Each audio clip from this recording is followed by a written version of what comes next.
It's interesting to me that with no prompting at 6:30, everybody gets really quiet. It's almost like everybody knows there's a basketball game going on somewhere. I will do my best to facilitate. All right. I now call this meeting of the Peoria Public Schools Board of Education for April 8th, 2019 to order. Will you please call the roll? Here. Mr. Wilson? Here. Mr. Walker? Here. Mrs. Jackson? Here. Mrs. Ross? Here. Mr. Shaw? Here. Mr. Adams? Here. 7 present without abstention. Thank you. Will you please rise and join me in the saying of the Pledge of Allegiance? I pledge allegiance to the flag of the United States of America and to the republic for which it stands, one nation, under God, indivisible, with liberty and justice for all.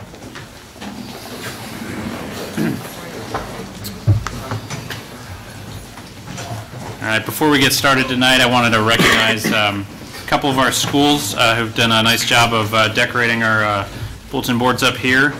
Mark Bills and Peoria High. Some pretty creative concepts, including a 3D lion. Kudos, Principal Coleman. That's awesome. First on our agenda is announcements. Do any board members have announcements? Mr. Wilson. 14 Peoria public school buildings will offer summer school programs. For information, please contact your school principal or check your school website. Thank you. Other announcements. Mrs. Jackson. Kindergarten Roundup. Bring your rising kindergarten students and the whole family to Peoria Zoo Saturday, April 27th for a Kindergarten Roundup. Get information on kindergarten registration and enjoy free entry into the zoo. Also, check the district website for a complete schedule of school spotlight events for kindergarten students. Parents, begin scheduling physicals, dental, and vision exams now so your student will be ready on the first day of school, August 14th. Parents, begin scheduling physicals, dental, and vision exams now so your student will be ready on the first day of school, August 14th. Thank you. Other announcements. Mrs. Ross.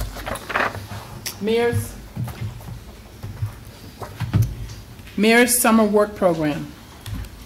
High school counselors have applications for the Mayor's Summer Work Program. Current high school juniors and seniors are encouraged to apply. If hired, the students would earn $10 per hour, work from 7:30 a.m. to 2 p.m. Monday through Friday. Applications are due to your counselors by Wednesday, May 1st. Thank you. Mr. Walter.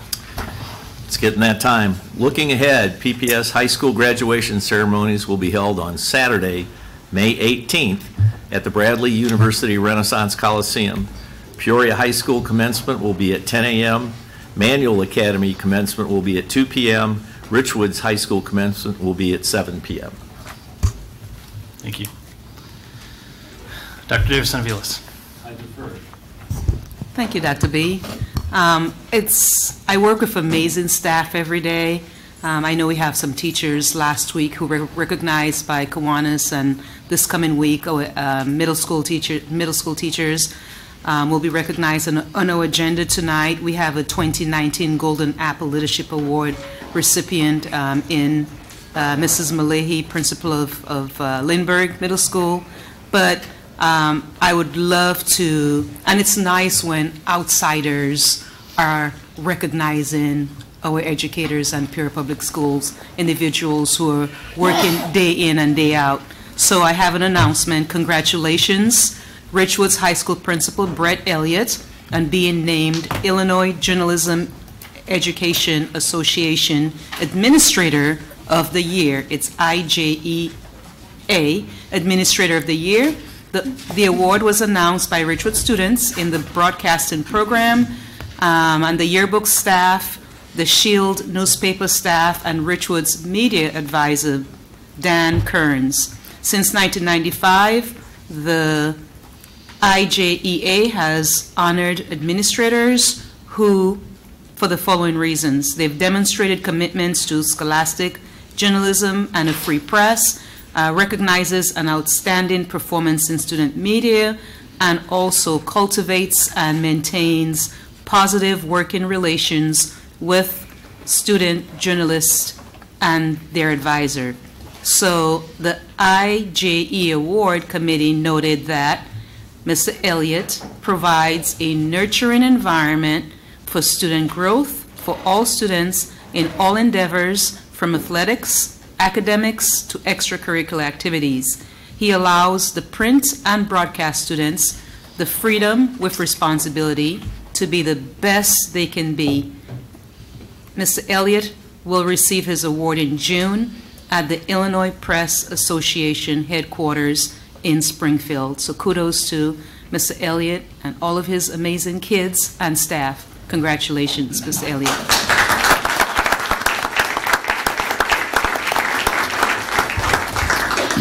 Thank you.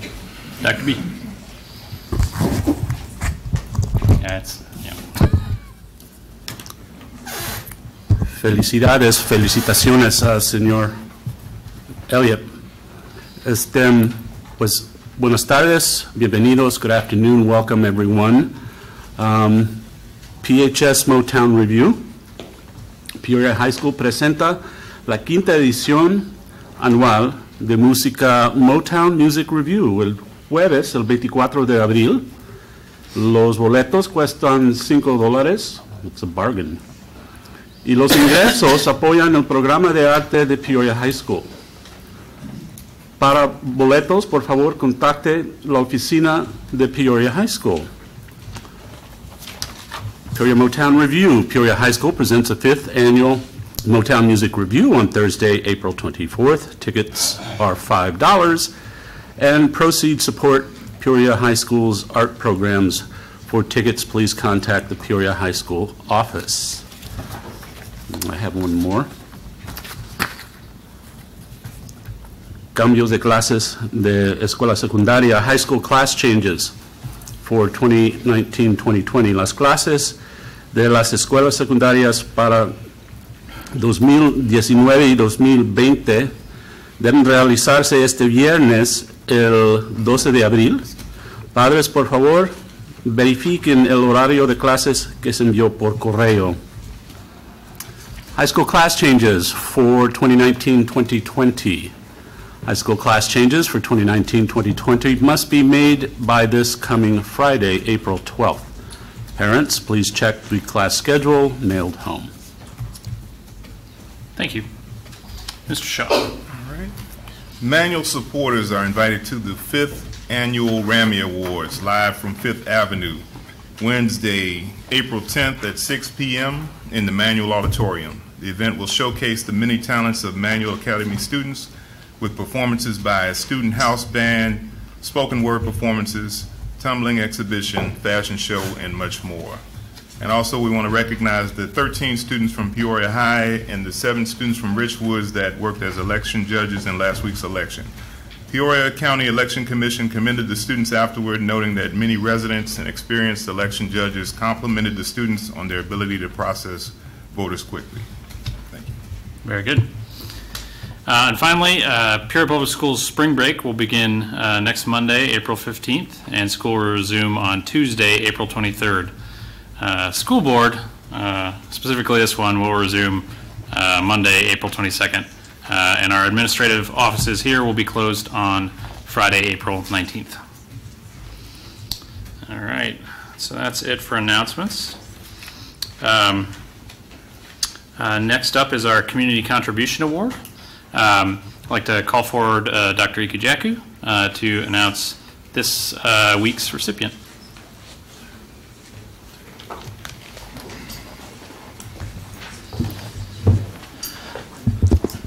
Good evening, President Adler, members of the board, and Dr. Karat. I am honored tonight to be asked to introduce tonight's Community Contribution Award recipient, Mr. Larry Avery, who is the president and CEO of the Black Chamber of Commerce. I know that I've been in Peoria for about 3 years, but in those short years, Mr. Avery's name is familiar to me because of how often his name is mentioned around me for his work in the district and in the community. I can cite a couple of community events that I have personally witnessed. The first one is an annual Christmas giveaway by the Black Chamber of Commerce, where the organization gave away quite a few gifts to over 250 families who needed help. And in fact, I remember former President Mrs. Ross and I were in attendance during that occasion, and he acknowledged us in the audience and recognized us. You also know that Dr. Karat is not one who is shy about asking for help with for Peoria Public Schools. I know we were thinking about doing employee recognition not too long ago, and she reached out to Mr. Ivory and said, hey, is there anything that your organization can do? And yes, she came through and gave us $5,000 to put towards the employee recognition. And in fact, this evening, as I was chatting with him, earlier today actually, he mentioned about a trip to Springfield where he is taking about 30 ICC students who are into law enforcement and forensics to go there and I think it's a lobby day and expose them and to help fuel their passion. So that's the Larry Avery that everybody knows, and he's often referred to as the gentle giant and a native Peorian. Now, I do want to quickly give you a short snippet of his background. The fact that he is an international business major, has worked 32 years in that field, and 26 of those years he worked as a financial advisor. And he's been a vice president of statewide financial planning, and actually worked with, you probably will recognize Merrill Lynch and Solomon Smith Barney, where he was the vice president. So we're not talking about a small person here. Mr. Avery was also a general partner for the African Opportunity Fund, a hedge fund for which invested in stock exchange, African Stock Exchange.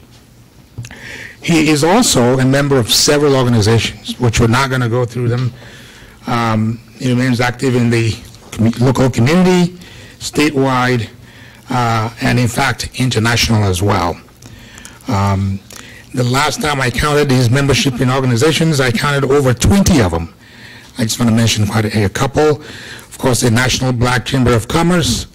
He was appointed by the state president, State Senate President John Colleton, to serve on the Procurement Policy Board. Also appointed by Governor Bruce Rauner to serve on the Fair Practice in Contracting Task Force.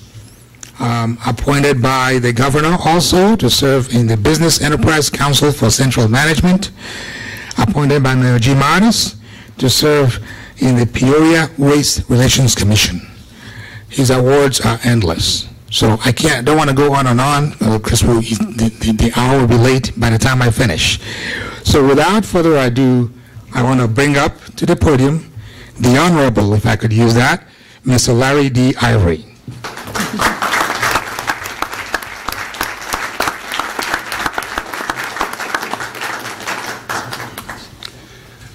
Good evening to the chairman of this board, to this distinguished board, and also to one of the best superintendents in the state of Illinois. It is indeed an honor and a pleasure for me to stand before you. I'm humbled to be recognized, but you know, anytime you get recognized for something that you're doing, a lot of time you like to stand there and take a lot of credit for it. But the reality of it is that we have an incredible organization with business leaders and business people and staff who works very hard to make sure that we can do the things that we need to do. My father was a Baptist minister. He understood service. I grew up in the church understanding that we had an obligation to give back to the community. And there's a saying that we give that we may live, for to withhold is to perish. So I believe it is our obligation to make America a better place by giving and by challenging it to be better. And so I'm excited to accept this word on behalf of the Illinois Black Chamber of Commerce and its board member. Thank you very much.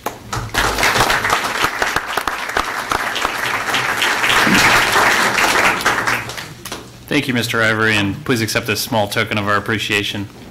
Thank you. Mrs. Ross. Thank you. I just want to make a statement that I'm honored to be called a friend of Mr. Ivory and his family. Over the years, over the past 39 years, he has worked passionately toward developing black businesses and black people in this community.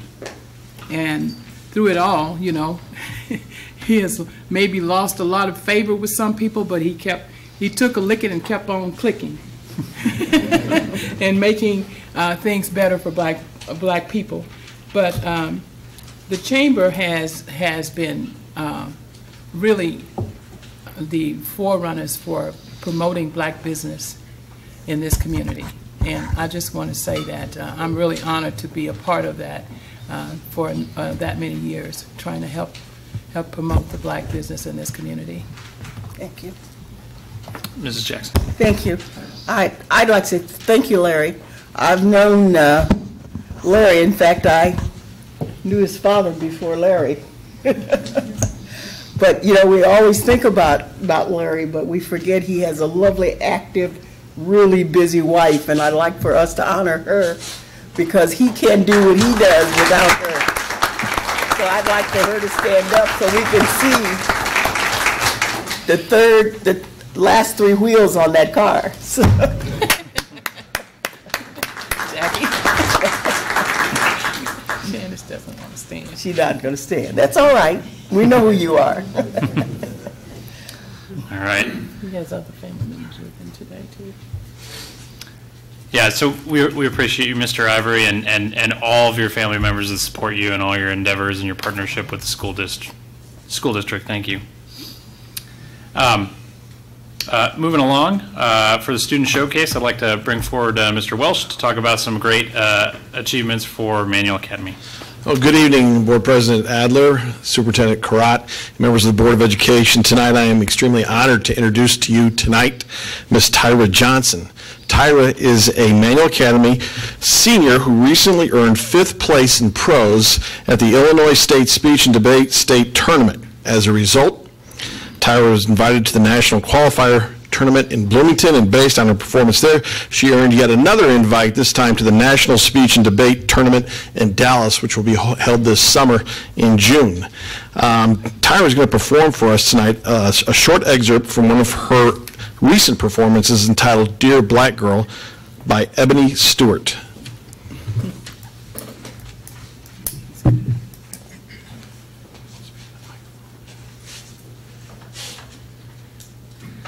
To the white woman whose YouTube comment said she is tired of every other American poem being about race, I am A, what you say I am or what I answer to. Some of us carry a prison wherever we go, B, cell memory, same family, different color, C, water mixed with blood, call us mud babies, a thicker version of war, race, and freedom. D, mashed berries, sugar cane, stewed fruits, a boiling mixture. Some parts sweeter than others in acquired taste. E, all of the above.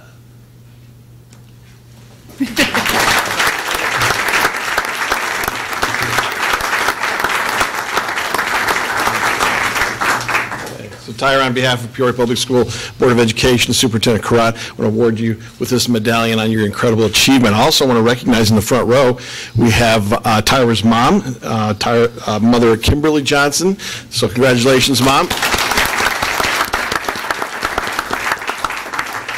We also have Principal Zilkowski, and one of our two coaches is with us tonight, also Kaylin Sims. So congratulations. And in closing, I just want to let you know that Tyra intends to attend Illinois College in Jacksonville this fall and will study business. So once again, congratulations, Tyra.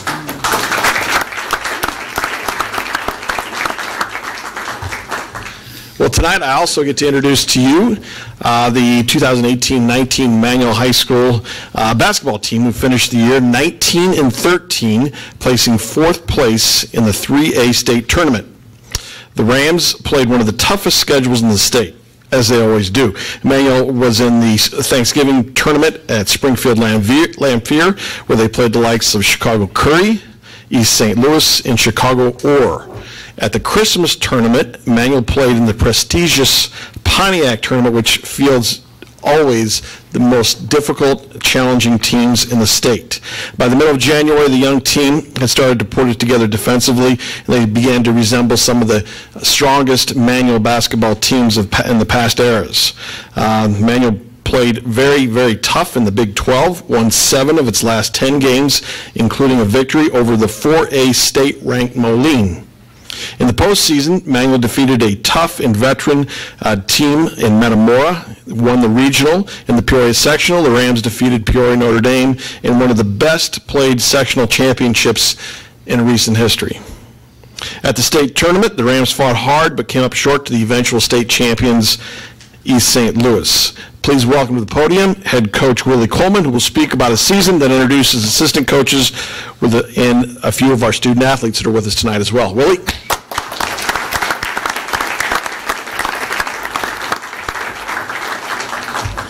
I just want to say good evening to everyone on the board, Dr. Karat. Just want to thank you, especially you, Dr. Karat, and your administration team. It feels good to see you guys come out support down there. It's that great feeling, man, that you guys care about the kids, care about the Peoria Public School, and I just want to thank you guys for that, first of all. We had a great season. We started out slow, but the kids kept learning, stuck with the system, and eventually got better and better as we went. They bought in, and that's the most thing about it. When you're playing the game of basketball, you got to buy into the system, and they really did that, and I'm proud of those guys for doing that. And I want to be proud of the Peoria South Side. It really means a lot, because when they talk about the South Side, they just always talk about negativity, and it felt good to bring that positive back to the South End, riding on that fire truck. That was just a great feeling, man, and I'm proud of you guys for bringing that back to the South End. So good job, fellas.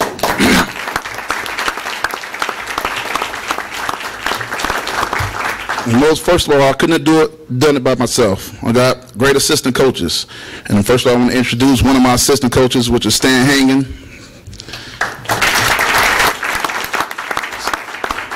Hangen doesn't get a lot of recognition, but Hangen does everything behind the scenes. And you guys have no clue what he does, day in and day out. And I want to thank you for that, Hangen. Next, I want to talk about my other assistant coach, Parrish Gully. Just first year with us, Parrish, and I'm going to say Parrish and Martin at the same time, because those guys work in the gym every single day with those kids, man. I'm like, how they do that?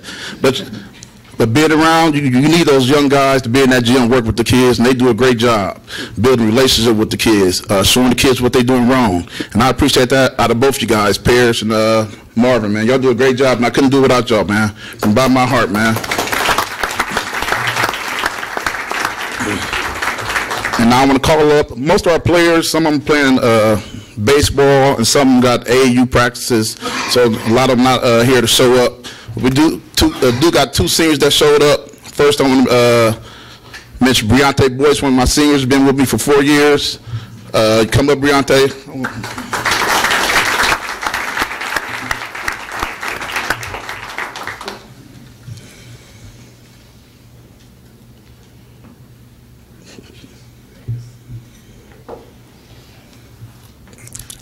And the next one, Marco Guerrero, one of my favorites. I hate the way his career ended, man. He's been hurt for 2 years, but he always stayed with us, man. I appreciate that, Marco.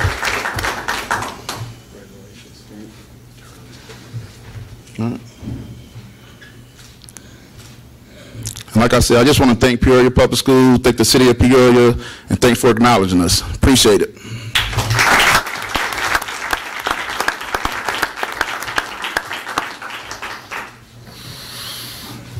President Adler, I think I'm getting old, you know, because I had Paris, Gully, and Marvin, Jordan.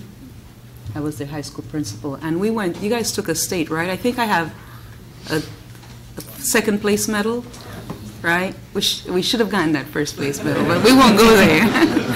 And then Coach worked with me at Manuel, and so did Mr. Hang. And where's Storm?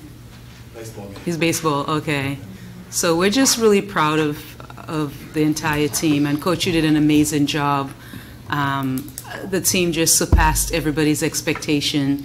I was at that game at the Coliseum Renaissance Center when you played Notre Dame, and I stepped away for a minute because I thought we had lost it. And you're right, that comeback was unbelievable, unbelievable. So just really, really proud of the work. And Coach, I actually do have a picture of you. And everybody knows Coach Coleman was also a star player. He played for Coach Van Syke. And I have a beautiful picture of you when your team went to state also. Someone took it, but I know who has it, so I was supposed to have it for you. I'm going to get it back, and it's yours. It's my gift to you, okay? Congratulations.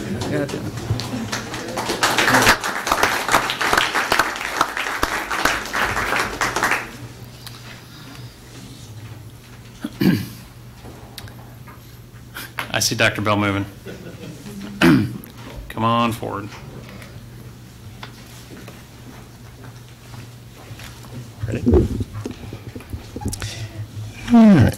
Put my glasses off so I can read. I know. Good evening, President Adler, Vice President Shaw, and other distinguished members of the school board, and Superintendent Dr. Karat. Less than 2 weeks ago, members of the Golden Apple Foundation, including its president, Mr. Alan Mather, came to Charles A. Lindbergh Middle School to announce its principal, Ms. Sue Malahy, as the recipient of its 2019 Golden Apple Award for Excellence in Leadership. During this announcement, Mr. Mather said the following about Ms. Malahy. Quote, the principal's role in a school is complex. Strong principals such as Susan Malahy affirm the good people in their buildings, challenge everyone to be their best, and support teachers when they take risks in the best interests of the children, end quote. I could not agree more with Mr. Mather in his description of what strong school leaders inspire others to do, as Ms. Malahy does at Lindbergh Middle School. In addition to the description given by Mr. Mather, I wanted to take also a few moments just to publicly share with you the reasons why I nominated Ms. Sue Malahy for this prestigious state award. As a part of the nomination process, I had to describe how Ms. Malahy had made a significant and sustained positive impact on Lindbergh Middle School, how she had created a culture of inclusivity at Lindbergh Middle School, and how she had delivered dramatic student growth during her 5 consecutive years as principal. As I reflected on these prompts, it became abundantly clear to me, this would be the easiest part of the nomination process, because all I had to do was share with the committee what I had witnessed firsthand during these past 4 years. During these past 4 years, Ms. Malahy has led a building-wide climate and culture shift focused on students' academic, technological, and socio-emotional needs. For example, a couple years ago, when several of her students' academic data suggested that they could handle the rigors of algebra and Spanish, Ms. Malahy set up before-school algebra and Spanish classes. Not only were the students engaged in learning algebraic theories and formulas, and of course learning Spanish, but they were also shown the model of a principal who continuously thinks outside of the box and creates novel opportunities for them. Another example, again, from a couple years ago, When Lindbergh students from the contemporary school returned to Lindbergh Middle School, Ms. Malahy was innovative enough to create a school within a school schedule and classroom, so those students who were experiencing high levels of anxiety were placed in a smaller, more nurturing learning environment. As a result of these climate and cultural changes led by Ms. Malahy, Lindbergh's student attendance has been among the highest in the district. Throughout this current school year, Lindbergh's student attendance rate has been at or above 95%. In addition to setting the conditions needed to sustain a high student attendance rate, Ms. Malahy has also led the charge of ensuring Lindbergh is a one-to-one school, meaning each student has access to his or her own technology device for learning. Speaking of learning, as far as delivering dramatic student growth, this portion of the nomination process was the easiest part that I had to describe. Because of the federal Every Student Succeed Act, ESSA, the state of Illinois utilizes several factors and a rather complex algorithm to designate schools as either exemplary, commendable, underperforming, or lowest performing. While Peoria Public Schools did not have, this past school year, any schools designated as exemplary, because of Ms. Malahy's intentional monthly teacher professional development sessions, her introduction of the Leader in Me concept, which of course helps Lindbergh students find and develop their skills and strengths so that they can utilize those leadership skills to improve the school's community, and her background as an instructional coach, which afforded her the knowledge and skills needed to model lessons and give teachers instructional advice during their PLC times. Lindbergh missed being designated by the state as an exemplary school, get this, by 1.17 points. For these reasons, I chose to nominate Ms. Malahy for this award. In early February, we found out Ms. Malahy was one of 8 principals statewide to be selected as a finalist. Less than 2 weeks ago, during a surprise announcement, we learned Ms. Malahy had actually won. So, on behalf of the members of the Board of Education and Superintendent Dr. Carrot, I would like to ask Ms. Sue Malahy, the Golden Apple Foundation's 2019 Excellence in School Leadership Award recipient, to please come forward and make a few remarks. Ms. Malahy.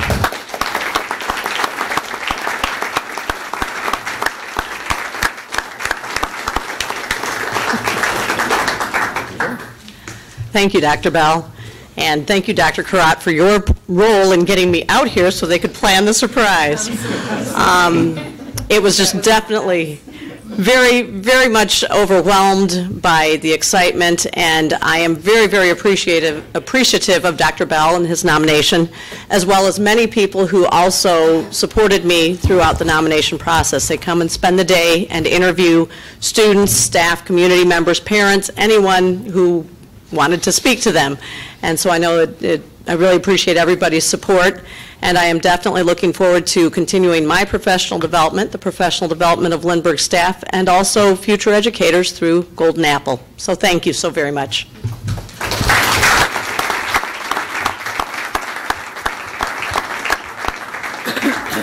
Congratulations, Mrs. Malahy. We're so proud of you. And with this award, Dr. Bell, she gets $10,000, right? $5,000 for her professional development and $5,000 for the school. Correct. That you can use, right, Mrs. And I'm sure you have quite a bit of ideas. Oh, yeah.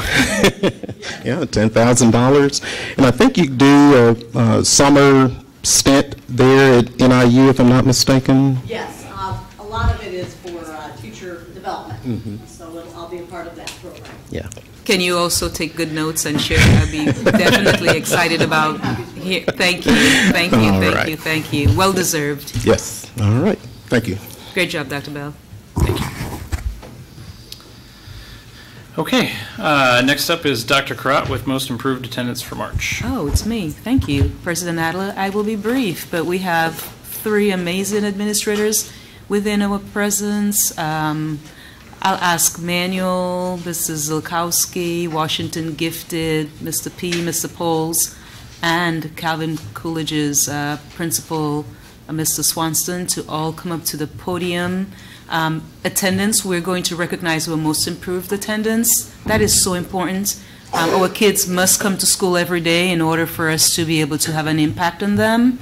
And as a district, we work very, very, very hard. The buildings, they each have individual plans, and every month, as just a way to say thank you and sort of be your cheerleaders, principals, and all of the principals are working very, very, very hard around this topic of ensuring that kids come to school every day on time so that they can learn.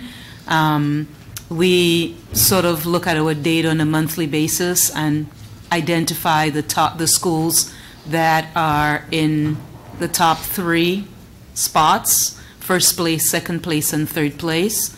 So congratulations to 3 schools who saw the most improvement in attendance for the month of March when compared to last year. And so the third place is Calvin Coolidge with a, last year Calvin Coolidge, you were at 92.86%, and this year you moved to 93.09%. So you had kind of like a 2/10 of a point, a 0.2%, and that's improvement. And so thank you for that. And then Washington, Mr. P, Mr. Poles, Washington Gifted increased from 94.17% to 96.12%. That is amazing. That's beautiful. Anytime we exceed 95%, you'll get an extra hug from me. And then first place, Manuel.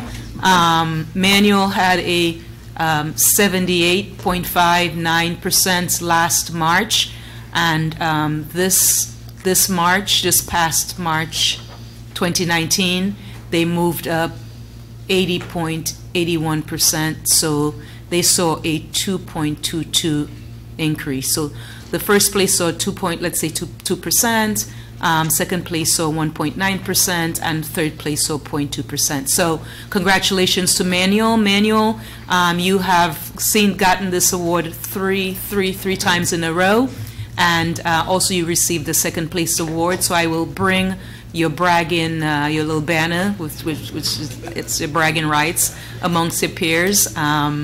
And then I'll ask the 3 of you, though, to come to the podium and just share with us a little bit. Since you made the time to come out of your busy schedule to be here with us, let's start with third place, then second place, and then first place. Is that okay? Thank you.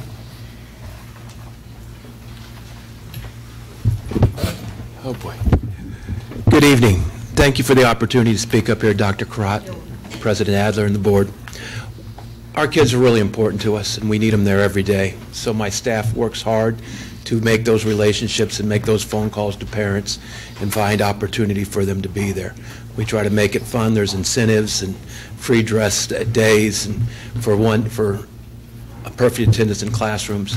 We've really made a big push, and Ms. Suggs and our attendance team has worked real hard to do that as we've moved along in the year, and we're pretty pleased with what we're doing right now. So we thank you for this award.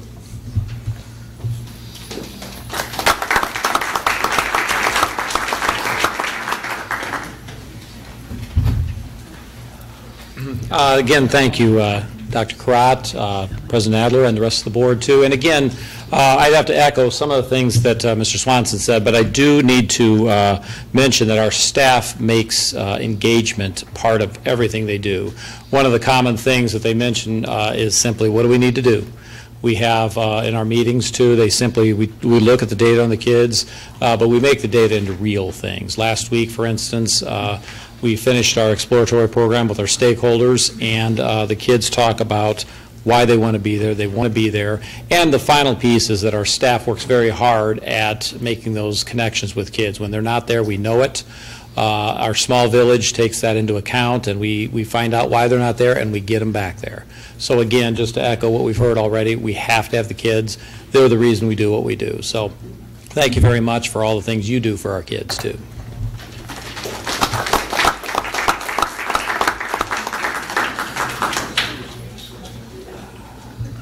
Good evening, and thank you once again for the recognition.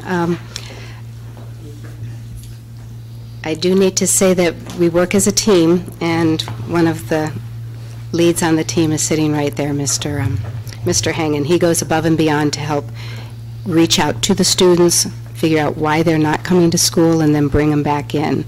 And those efforts, along with just working very hard to build up climate and a culture that is positive, that's inclusive, and that makes kids maybe want to come to school, offering different things even after school to help them out. But it's really all about the kids and getting them where they meet them, where they are, and then building up their support. So I thank everyone for their help.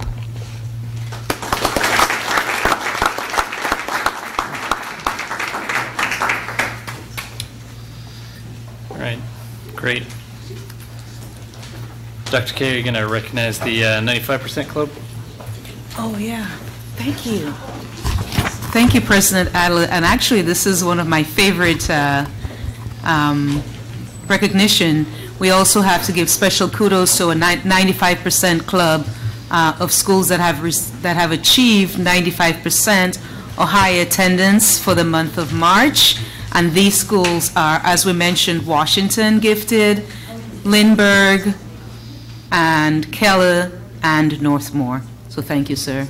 That means, again, they have experienced a 95% or higher rate for the month of March last month in terms of attendance. That's beautiful. So thank you, students. Thank you, parents. And those who are close, don't give up. You'll be recognized next month. Thanks. Thank you. All right, I guess next up is me. Mr. Brook, are we able to pull that guy up?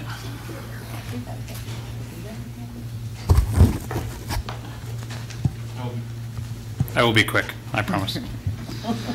We don't need any more statistics.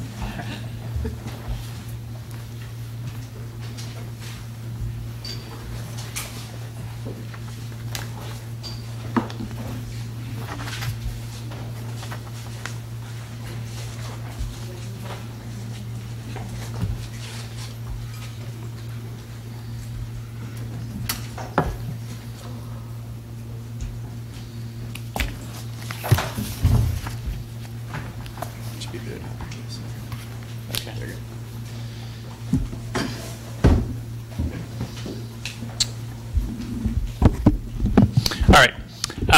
Real quickly, I wanted to, last time we had the conversation about start times, we reviewed the survey data, and the discussion amongst the board was directing me to go back and see if we could find an alternative action item that reflected the concerns that the Start Times Committee and the board had heard from parents and teachers and other school stakeholders that had weighed in on the matter. So basically a balance with those core questions of, can we deliver more opportunity for sleep for students, but also mitigate the impacts that had been raising some concerns. So what I put together here is basically a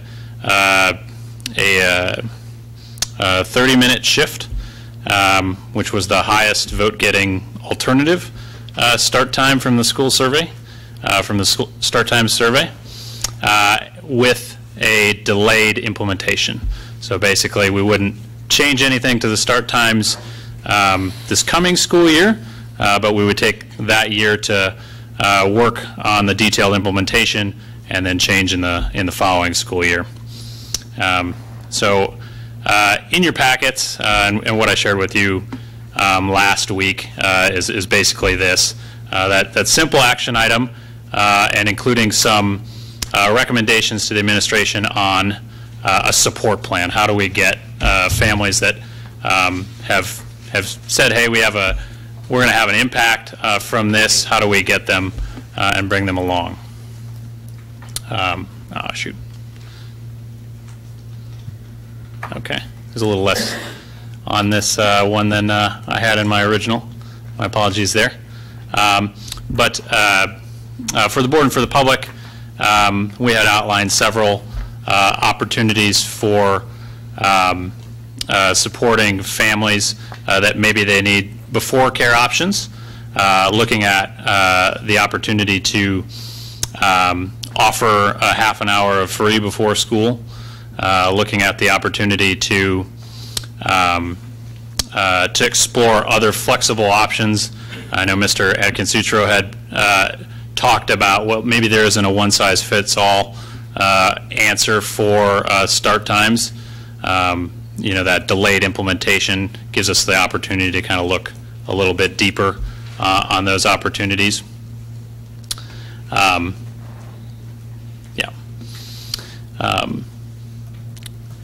So those are kind of the highlight points. There's more detail in your board packet.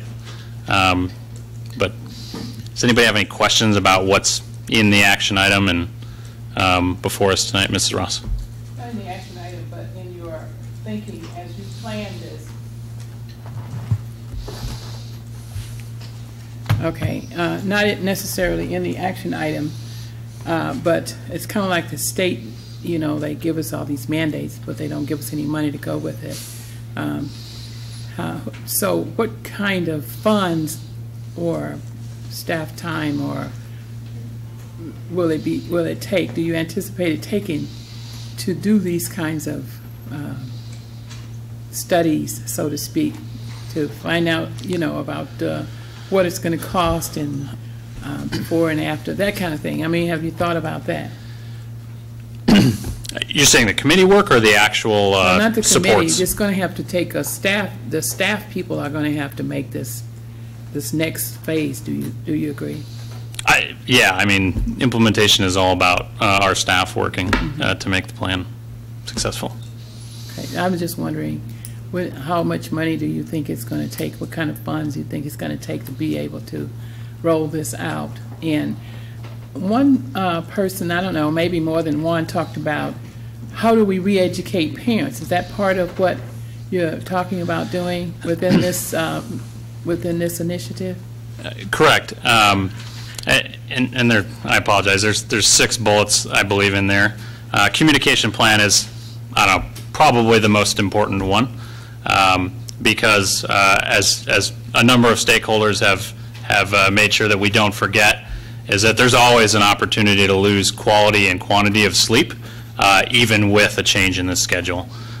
So it's incumbent upon the district to make sure that we put this front and center and the importance of it, so that additional external factors like you know, cell phone or electronic use aren't cutting into those opportunities for gains that we've tried to establish with the schedule. So communication plan is critical, definitely. The other piece that we heard is that you know, there are some families where that half an hour, they think that's going to be a big stretch. That, you know, they know how their schedule and routine works now, but they don't know how they can get that extra 30 minutes. So establishing that extra amount of time to support the families at the schools, and you know, what I said in my recommendation was all the K-8 primary and middle schools should have some avenues to provide that support. It will definitely take some staff time to both estimate the cost of that as well as work through logistics of actually putting people in place to do it. Yeah, what I've heard from parents that I've received calls from or ran into wherever in the community is that maybe I have a child already going to a school that starts at 7:30, and then if you change that, I have a child going to an 8:30 school or 8 o'clock school, whatever, and if you change that, how am I going to get both of them there at the same time? So just those kinds of things. I mean, I know that the parents, you know, it probably passed because the majority wanted this, But for last several years, we have looked at this, and it just didn't work out. It was too costly for transportation, and it was not accepted by parents, the majority of the parents. So, I mean, I've said my piece about it. I just, and I understand you're talking about rolling it out later. I just know that to derail some of the things that are going now, some staff person will have to either take this on or add it to, unless we're going to hire somebody new or something to do it. So maybe we'll get a consultant to do it. Okay. Other questions or comments? Okay. All right. Very good. Thank you.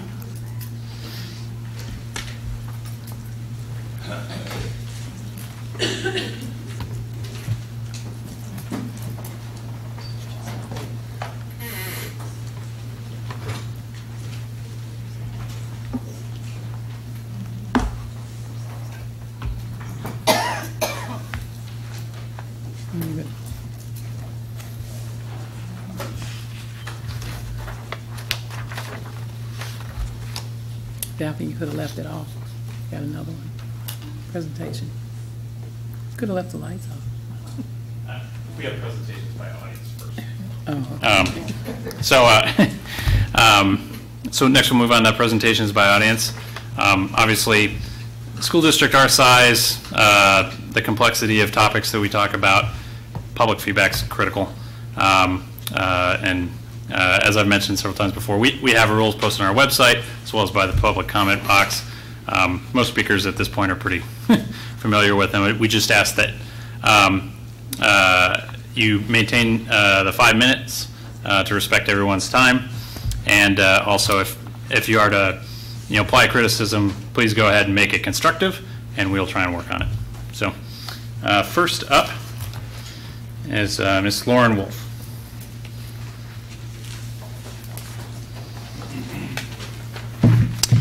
Good evening. I am a parent of 2 students here at Peoria Public Schools at Valeska Hinton, and I also work as a 4th grade teacher at Thomas Jefferson. So not only am I a parent, I'm also a staff member. And I'm going to tell you right now, I believe you're making a giant mistake. Honestly, pushing back the start times for schools. As is, my 3- and 4-year-olds leave their school about 3:30 and don't come home until almost 4:30 p.m. currently on the bus. If you push back the times, it'll be about 5 o'clock at night before they get home. Basically, we get to eat dinner, have a tiny bit of family time, and then we'll start bedtime routine because my kids go to bed at 7:30 at night to be right up early again in the morning. And it doesn't matter that it is Friday night, Saturday night. My kids go to bed at the same time. They get up at the same time in the mornings. 6:30 every morning they're up. Gone will be after school sports or activities. My family won't be able to attend American Sign Language classes, which is crucial for my youngest, who is hearing impaired. More teachers are going to have to take days off for appointments because most doctors don't take appointments past 3:30, 3:45 at the very latest. Or like me, they have kids and can't go early in the morning. It upsets me greatly that rather than tabling this for now and really looking at the logistics and taking into account the public's opinion, you just decided to go ahead and go through with it. Why ask us if it's not going to matter what we say? If you want high school, middle school to start later, then fine. Push their start time back 30 minutes or change the times for primary to 8 to 3 and middle and high schools to 9 to 4. Keep elementary schools at an earlier time. Was it taken into consideration when fall time comes and we want heat schedule to happen and you're going to have kids still being let out of school during the highest part of the heat of the day if elementary schools are going till 4:15? And many kids won't be able to do sports or after school through the park district because at the primary level that's the only way they get to play in athletics.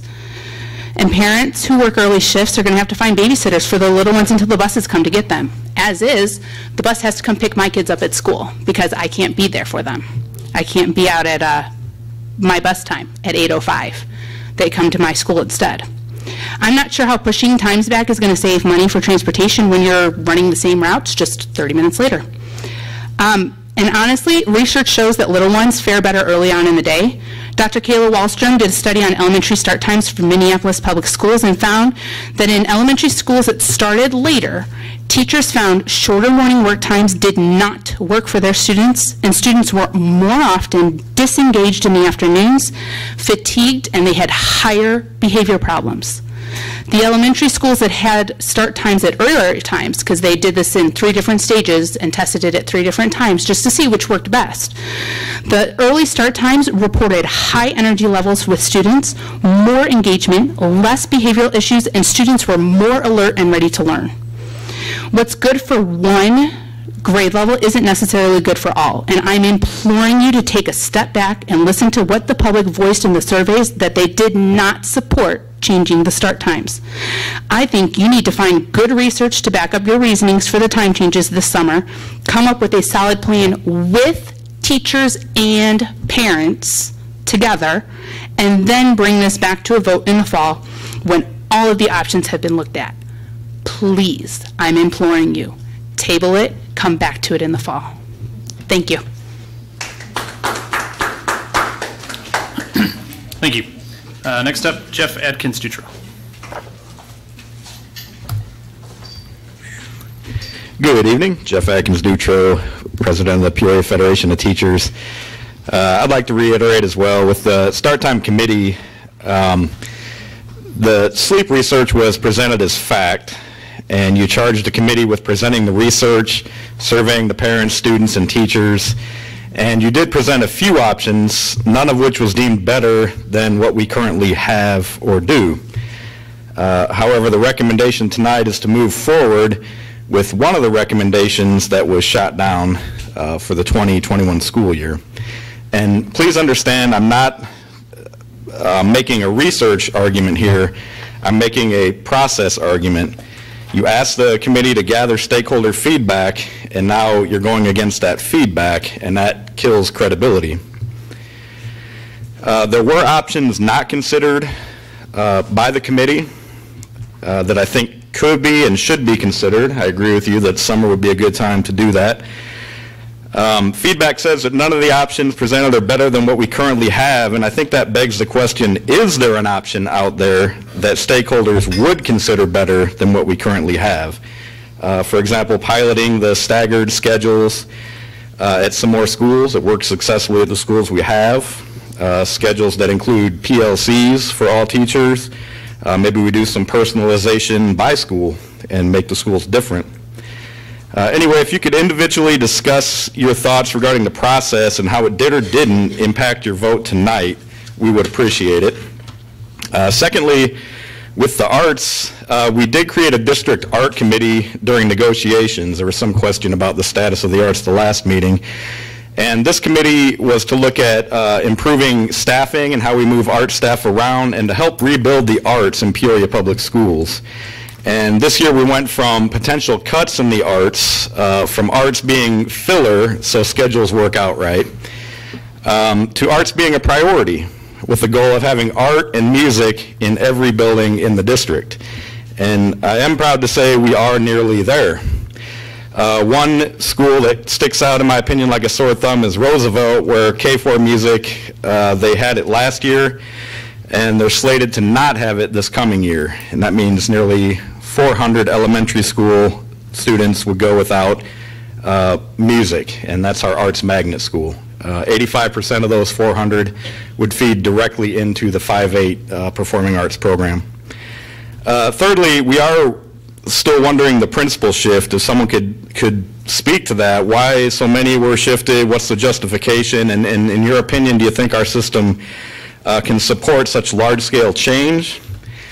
And then lastly, the Saturday meetings, we were told, and I thought we did have an agreement, that we could make some real asks, and I'm starting to get feedback now hearing that that's not the case. So we did ask our teachers who went in to consider everything, that anything could be on the table, and you know, if you want to talk research and you look at the research on class size, on building capacity, on PLCs, on nutrition, on recess, all of those things, they all play a huge role. So I'm hoping that the board will come through on its agreement with us and that we can have those asks on the table for the action plans that are submitted to the board. Thank you.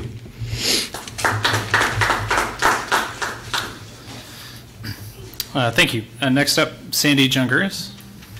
I hope I got pretty close there. Close enough. Well, first of all, I'd just like to say I noticed that Mr. Garrison from Richwoods is retiring. I have 3 kids that went to Richwoods, and my oldest had him for enriched physics, and still to this day, after college and graduate school, he's in the workforce. He considers Mr. Garrison one of the best teachers he ever had. But I'm here tonight to address the change in the school start times as they relate to the primary schools. 2 weeks ago, the committee recommended to leave the start times unchanged. And now it seems you're ready to disregard these recommendations and push primary school start times to 9 a.m., having the school day end at 4 p.m. A study done by the University of Minnesota found that later start times for primary students resulted in negative effects on teaching and learning. The study found that many primary students entered the classroom after 2 to 2.5 hours in a before care program, or they stayed at home and watched television.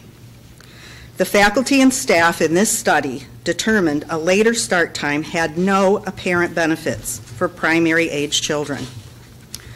An earlier start time, however, was shown to have a positive impact on the beginning as well as the end of the school day.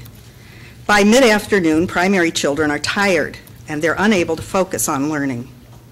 An earlier start time meant fewer before-school transitions and captured students when they were learning at their best. Earlier start times allowed increased morning instruction time, which was viewed as advantageous, especially in children with emotional and behavior disorders. I appreciate that middle and high school students may perform better at a later start time.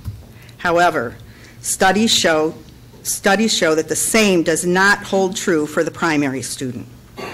I feel that you are focused on what might be best for middle and high school students, and you are ignoring what is best practice at the primary level. I hope you can reconsider the later 9 a.m. school start time.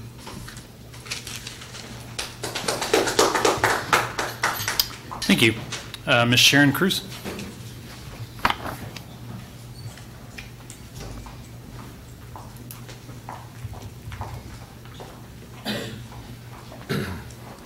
Many of our students, high school students, require a second chance to pass required courses.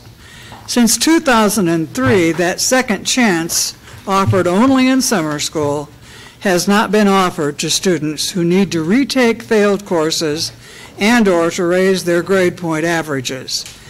Administrations have declared their desire to help students get into college, yet they have totally ignored this need to give students the second chance they often require to raise their grade points to get scholarships and acceptance into college. District 150 has cheated many students of the chance to get scholarships and/or the chance to get into the college or technical school of their choice.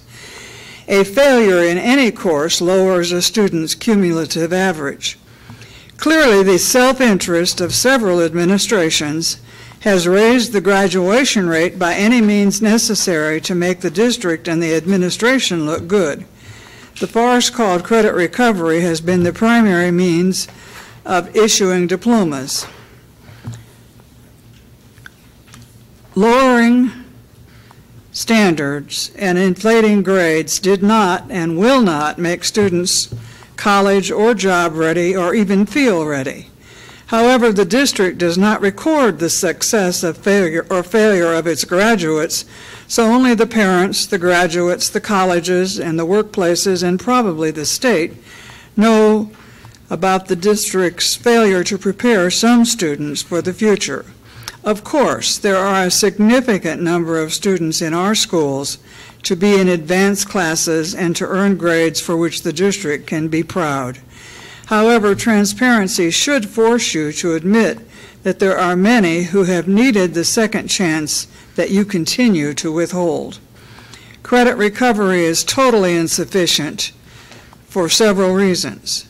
First, I believe students who need to repeat classes need the attention of a teacher, not a computer program. Secondly, credit recovery classes, I believe, are after school, after students have already been sitting in a classroom for 5 or 6 hours. They are in no mood for a class when everyone else is leaving the building, even if the class were effective. Also, I do not believe the classes are held for the required length of time to make up a class. I recently gave you the data that showed that some credit recovery classes lasted only 21 days, or 2, 3, or 4 months, with no consistency. Most of the grades were D, but it doesn't make any difference because grade points are not raised, nor should they be, by credit recovery. Also, the computer courses are generic. They don't fit the district's curricula. I'm sure that you will tell me that the district can't afford high school summer school. When there is a need, you find a way. Also, please consider that summer school offers a chance for students who are behind to catch up before the next year. When school is in session for everyone, the advanced keep advancing, and those behind get further behind. Summer school offered 3-hour classes to meet the time requirements for a course. The 3 hours offered the teacher the chance to spend valuable time with students. Please give these students a second chance. For middle school, summer school, which I guess you're offering, provides a way for some failing students to progress to the next grade. Thank you. Thank you. And last but not least, Mr. Terry Knapp. I'm thoroughly confused on the start times. It seems like the last 3 or 4 meetings I've been to that the board has presented information that earlier start times were not good for elementary children. The 2 ladies that presented tonight said that they are better.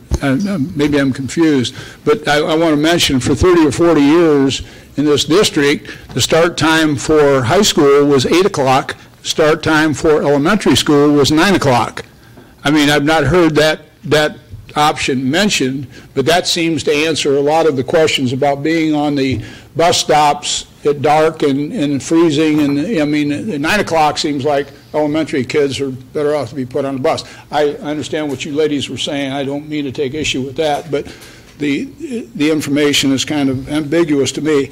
At the last meeting, Ms. Ross, you said to me that, or I think you did, that the mayor never said that that we could only support, we couldn't support 4 high schools. I gave you 3 articles. You all have those in front of you.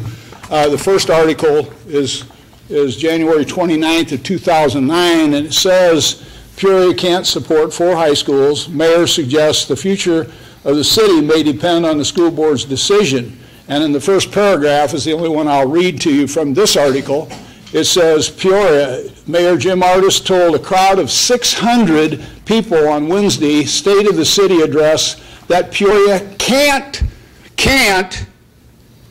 support 4 high schools and current enrollment and economic situations.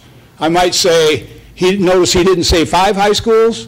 I mean, he should have said 5 high schools because you had already decided to have Woodruff closed, do you understand? And you gave Glenn Barton, past CEO of Caterpillar, his wish of having a 4th high school at the expense of 900 children on the north side that are now bused for the last 9 years every day to 3 different high schools across gang boundaries and everything else.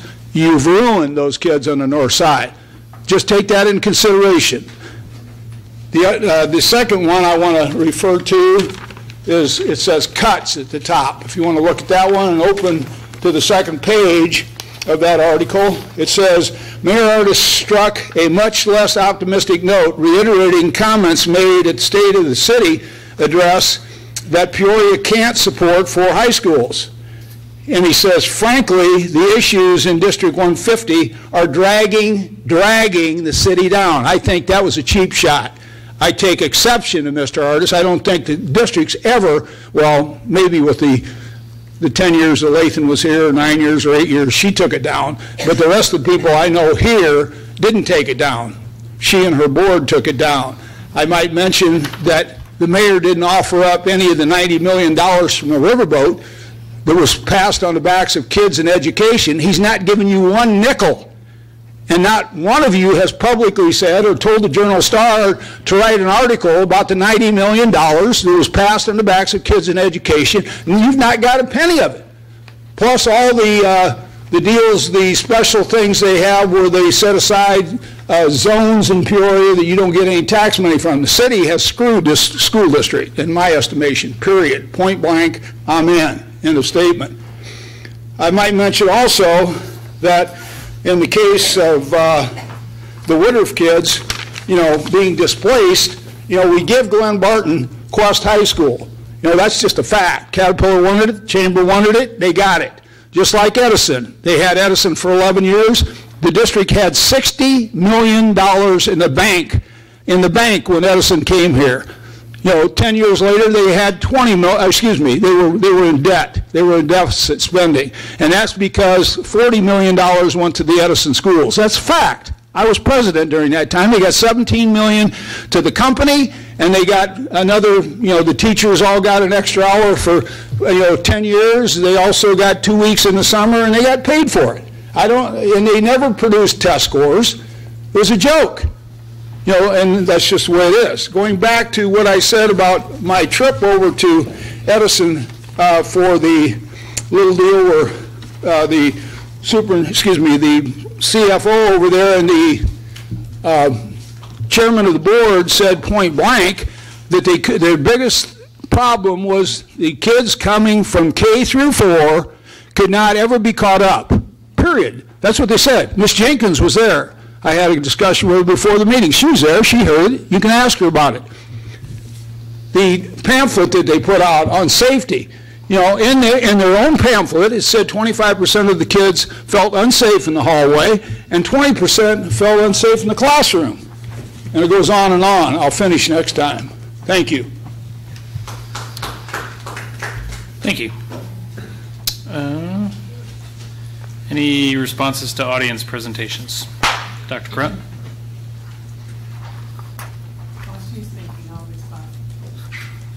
Okay, Mrs. Ross. Hello, Mr. Knapp.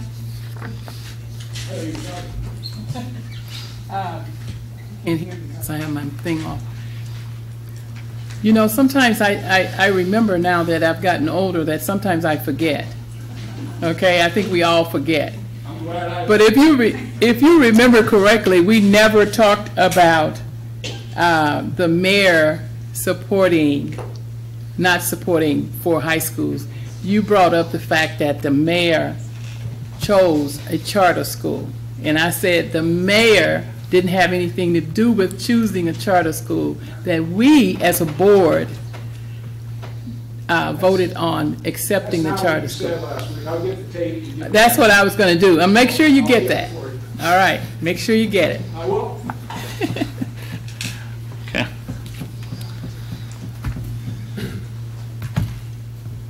Nothing. Okay. Very good. All right. We will move along. The next item on our agenda is some informational items. So first up, an update on Quest Charter School.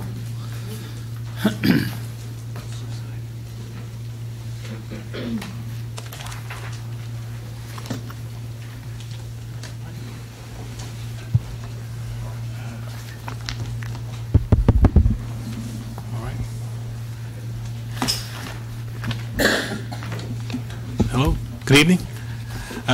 Board President Adler, Superintendent Karat, members of the Peoria Public School Board. My name is Glenn Ross, and I'm current chair of the board of Quest Charter Academy. And on behalf of the Quest board, I want to thank the people assembled here for the opportunity to share with you and with the public the Quest Charter Academy annual report. Our mission as Quest is to provide a diverse student body with innovative world-class education, rich in math, science, technology, focused on preparing students to become bold inquirers, problem solvers, and ethical leaders, with a vision of having 100% college acceptance rate for every graduating class. The Quest Academy report will be presented this evening by our Executive Director, Dr. Tanya Jenkins.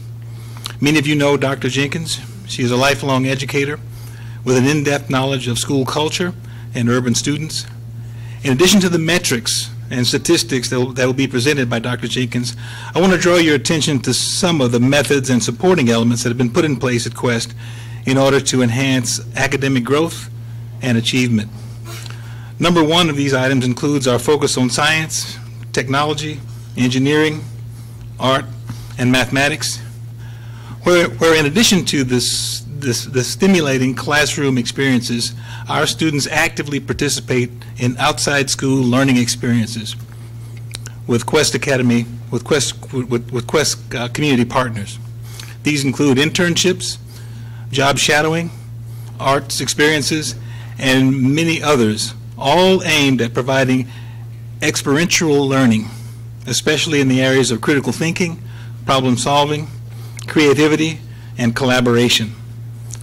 Number two is our individualized learning, supported by the Summit program of performance-based student learning and one-on-one technology, where students are equipped and prepared to own their achievement.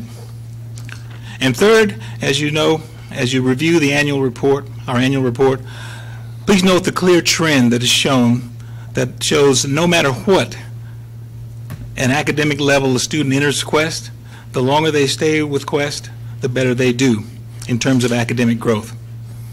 Finally, I would like to invite the Peoria Public School Board members, Superintendent Karat, individuals or a group, to come and visit our Quest campus to see firsthand the positive impact that Quest is having on our students, on their families, and on the Peoria community. With that, Dr. Jenkins will present our Quest Charter Academy annual report. Dr. Jenkins, thank you. Thank you, Mr. Ross. Good evening, President Adler, board members, and Superintendent Karat. Thank you for having us this evening. We would like to share with you our report this year. One of the things that we lead by is our mission, and Mr. Ross has so eloquently stated many of those items that are included in our mission, which includes providing a diverse student body with an innovative world-class education rich in those STEM areas that he identified, and we focus on getting students ready to be problem solvers and ethical leaders. And Quest graduates skill-ready students for secondary education, and they're ready to face that global challenge of being competitive in the workforce.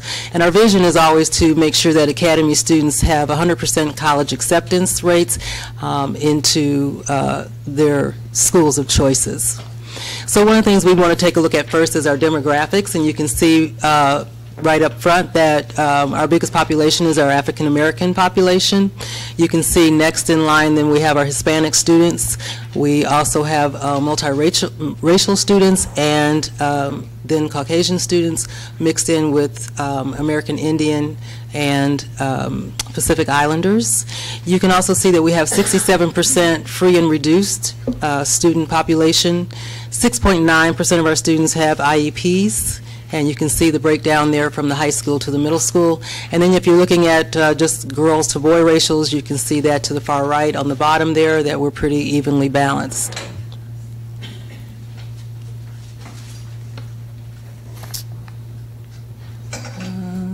Okay, there we go.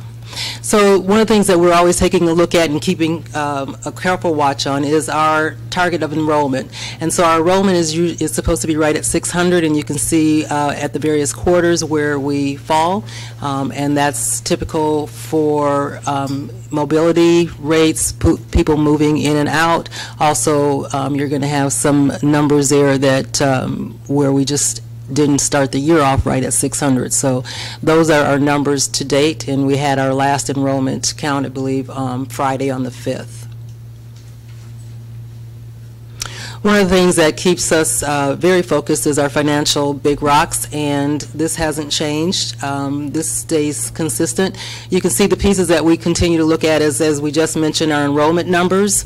We always look at our retention for charter school. That means how many students you're able to maintain from year to year, making sure that our audits come back the way they need to be, and we've always had very clean audits thanks to our team and our business manager, making sure that that's going very smoothly. Also, we look at our annual reserve and to make sure that we are fiscally fit with ensuring that we have our reserves in place. And then we're always looking at the extra dollars that we need to raise ourselves to be sustainable, and that's our fundraising goals that we set each year. So the student attendance rate, I've been hearing all night that we talk about that 95%, and all of us are careful to make sure that we understand that if students aren't in the seats, then we're not able to make sure achievement's occurring. And so again, we always look to our attendance rates to get us started as well, and 95% is also the percentage that we set. And you can see there at a glance with the middle school for each quarter. You can see the high school down on the bottom lower right, and that gives us a Quest overall quarter one of 93.6, quarter two a 91.57, and quarter three a 90.7. So again, our middle school is leading the way, and our high school is keeping track, again, doing the same things that many of our leaders are doing, which is to monitor that, make sure we have supports getting students to class, and making sure we're doing our cleanup in our systems to keep that moving forward. Then one of the things that we think is also very important is not only our student attendance, but our staff attendance. And you can see again that we set that target very high at 95%. And you can see that our overall school-wide is at 94.49. So nothing to be sneezed at. We are really seeing that our staff as professionals are getting to work and making sure they're out in front of those students on a daily basis. Our student retention, returning to Quest, and that's just looking again from spring to fall, and then from fall to winter. You can see where we're at on both of those areas. We do the same thing with staff retention, again, at the high school, 88%. And retention, that's bringing, we didn't look at just from winter going into spring, we just looked at coming back from last year. And you can see that the challenge at the middle school, there was some restructuring there, and so we know that that's going to show itself much better this upcoming school year, but that gives us an overall retention rate for staff of 63%. One of the things that's very important at all schools, and Quest is no different from that, is our discipline data. And this is our middle school data. We give you an overview of 3 years there, and this particular school year, you can see that we're showing our in-school suspensions and our out-of-school suspensions. And one of the things that we made sure that we were able to do was to sit down and take a look at what were those factors that were causing students to have those behavior incidents, and what those were falling around, and to add more supports in around all of those areas. And you can see that the program that we're implementing is showing some significant adjustments, and we're very proud of the fact and the work that's being done in that area. This is the overview of the high school happening this year again. You see the high school, out of school, and the in-schools, and again revamping what the in-schools look like and making sure that those out-of-school suspensions have a lot of interventions in between before you put a student out of school. So those interventions are really paying off, and we're seeing a lot of growth in that area. When you take a look at Park, which we don't have any longer, you can see by grade level. Again, you see English in the blue and math in the sort of orange there, and the overall, even for SAT, what percentage of students are meeting and exceeding. And as we know now, we have the Illinois readiness assessment instead. So one of the things we know looking at those scores is that we needed to do something very specific with writing and reading, among other things. And so, again, doing very intentional work around our writing. We are doing writing prompts school-wide, and you can see from quarter one to quarter two, there's growth happening in almost every grade level. And obviously, the goal is the possible total score is 28, and their rubric is on a 4-point scale. So as you go across those grade levels, you can see the 13s, the 17s, the 18s, meaning that we still have work to do, but as each quarter goes by and those prompts are being scored by outside scorers, we are getting some improvement areas there, and students are beginning to understand where they need to grow and how that's going to take shape. So by the end of our fourth quarter, we expect to be well in the 20s which will help to improve school-wide things that we're doing in each course and each grade level. So now we'd like to move to the NWEA, and as you're well aware of looking at these, you've probably seen these quite often. You see the diamond shows you where the projected growth is, and then you see the observed growth. And so this particular one is showing you from fall to winter, and it's showing you the grade levels across in reading, and you can see that where the diamond intersects, we actually exceeded or at least met that projected growth, and you can see again as we go across the grade levels where that growth is happening. This shows you the same thing with math by grade level, and that's for this year.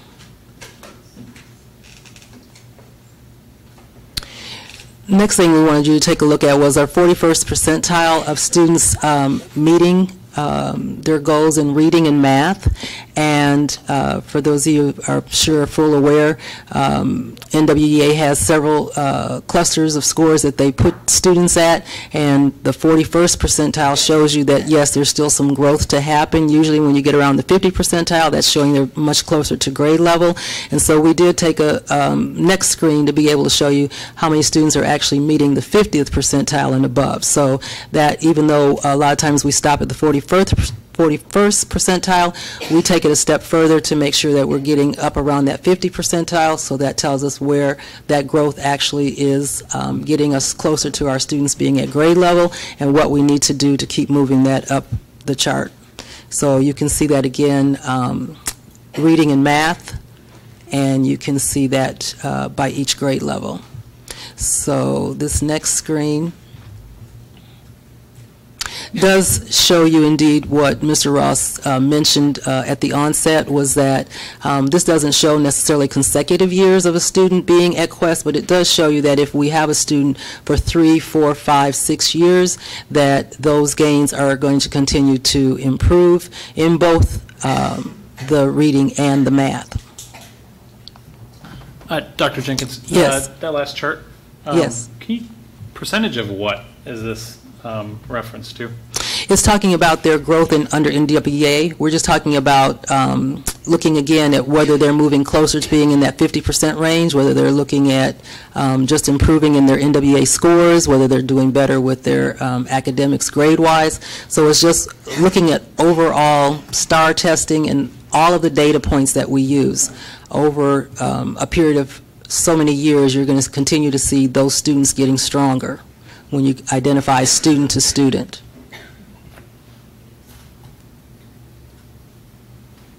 Okay. Family engagement, we take a look at that based off of our student-led conferences. And so one of the things for us, again, we took a look at how many parents we were actually getting out for those student-led conferences, and we set every year that target goes up. So this year it's up to 80%, and you're seeing that with the work of our hardworking staff, along with our family liaisons that we have. Whoever does not show up at the student-led conferences, we're going back after those and then still reaching out to parents and making sure that they still get the information, whether they came to the school or we came to them.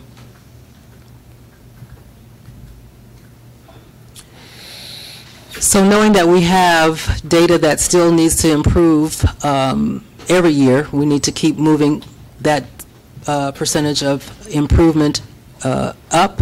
We use what Peoria Public Schools uses also. We use our career cruising, now called Zello. And one of the things that we went back and took a look at was what other supports can we provide students to really understand where they are, where they're going, and how they're going to get there. And this provides a really nice map of how that's going to happen. Everything in the darker blue you can see we went back and took a look at, and we added value to what we expect students to do from the 5th grade. That platform only starts at the 6th grade, but we actually started it in the 5th grade, and we added community service and just making sure that students understand again how to begin to give voice to who they are and what they want to do, so that they have that understanding with their families. So we make sure that we use this, and we've assigned 2 people to this to make sure that that's happening.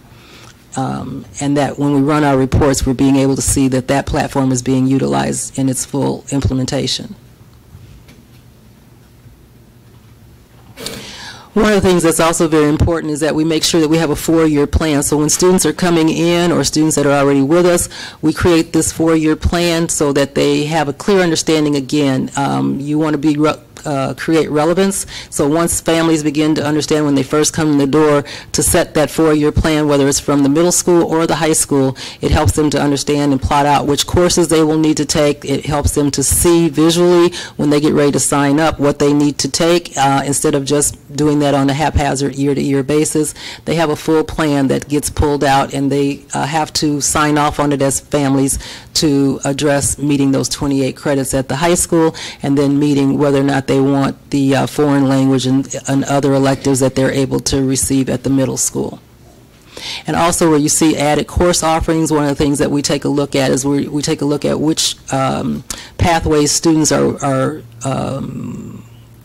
sort of addressing or leaning towards, and we start to take a look at, do we have courses that really are applicable to what they are putting in their 4-year plan that they want to do, and making sure that we have classes like forensics. So just making sure that we are aligned. And then those school-wide plans, this is simply just to show you that we took it a step further to make sure that those goals that we're setting for our budgets, we're also having our leadership teams of teachers make sure that they have to connect that to their budgets, allowing them to see where they're setting those goals for classroom and how that connects to a budget, so that we are intentional with the field trips that we get, the real-life connections that we have also. So again, everything has to connect to why is that in the budget.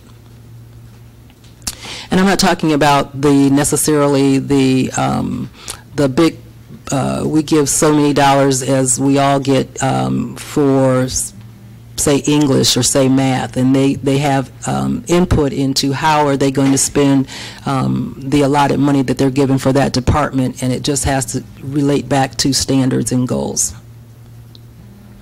And so that curriculum alignment, one of the things that we also, with my curriculum director, we sit down and take a look at how are those unit plans scoped and sequenced out, making sure that not only do we understand how that has to happen by the time we take our state assessments, but what does that look like weekly, creating templates for staff to follow so that it is really spelled out to them as to the pacing. So in order to get that pacing and the rigor where we need it, it has to be very specific. Some of the things that you see here, for example, are the Mayan reader. That's one of those things that we want to make sure we looked at student lexile and made sure that students are understanding where they are reading, and if they're not reading well, then we brought in, we call it strategic reading, everybody knows it as corrective reading.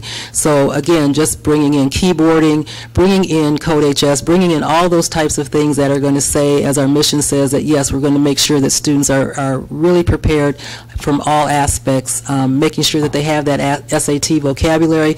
We use a program called Flowcabulary, which makes sure that they're getting those SAT words in weekly and being able to utilize those. And we do it in a fun way through games. So again, you'll see some things there that not necessarily anything exceptional or different, but it is intentional and relevant and monitored so that things are moving in the correct direction that they need to always be moving in. When we do our CHOMP time or SDL time, what we call it, those are sort of an RTI piece which is built into the day. So students, our curriculum team again, our leadership team at the schools, they take a look weekly at where students are, and we do that like a true RTI model. Students get placed into those clusters of times weekly based on what they need. So if they're many people understand if we're talking about NWA and we're weak in algebraic equations, then students have a CHOMP time or an SDL time that is specifically for that area, and then they have a pre-test and a post-test, and in order to move out of that RTI CHOMP time or SDL, they have to show proficiency in that area, and then the next 9 weeks they're placed into the next area where they would need that support. So it's meant to support students and provide interventions prior to them failing a class. And here again, you're just seeing how specific we get with mapping out their A-Day, B-Day. We make sure that students understand and teachers understand that we are more on a college schedule, so that they're used to that. They're used to seeing how that pacing is going to be done. You can see marked all of our testing dates. You can see everything gets listed into this, so teachers understand exactly how much time they have to interface with students, and students understand that that time is valuable, and the expectation again is around attendance and being productive in each of those class periods. And as I stated, that block schedule really helps us to lock in a little bit more. As we talked with our leadership team and executive team, we looked at that, yes, the block schedule helps us to do offer more choice, first of all, and it also gives us more in-depth time to work with our students, so you can see there how long our courses are. Lengthening those classes helps us to go, like I said, deeper, giving them that template to make sure that they're following that, so that they've got their pre-class work, their post-exit tickets, just making sure that everything is aligned so that students are getting best practices all the way along. And we also, I didn't mention, have the social and emotional built into the day, so if any of those times need to be not academic but SEL, they're also getting that through their day. This is just a beginning list of all of our community partners, and I just wanted to list those because we say again in our major expectations for our students is that they have those internships, and so what we're really working on is building those internships so that they're getting more and more paid internships instead of just job shadowing. It's a true internship. We have students that are actually getting paid now to have those internships. So that's really working out well, and we want more of those to happen. This one of the last slides that we're about to show here is relationships, and we've seen this before, and I love this slide because it shows us that the new formula says that everybody gets what they need and how they need it to show that equal access to learning, and we know everybody can't get exactly the same to be able to get what they need. So one of the things that we wanted to share with you as one of our final slides was just to be able to show you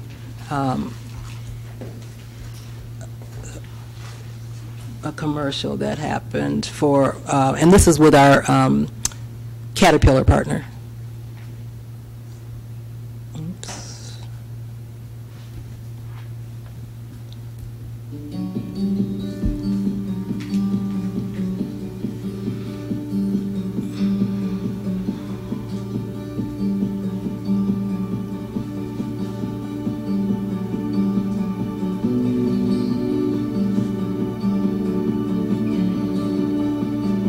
Sparked my interest in math was how hard it was and how many different formulas there were, and there's always multiple ways to get the same answer. I really want to make computers in the future and like launch my own line of computers, so like being in computer science and computer engineering really sparked an interest and will help me get on track to that goal. When I was a little girl, I used to play house and doctor a lot, and it just made me want to help people more. I wanted to be a pediatrician. What initially sparked my interest is when I went to the Society of Women Engineering at Bradley, the camp, and they were telling me how a lot of people weren't interested in engineering. And when they showed me that we built a robot, I got really connected with it. I want to be a chemical engineer because I'm great at math.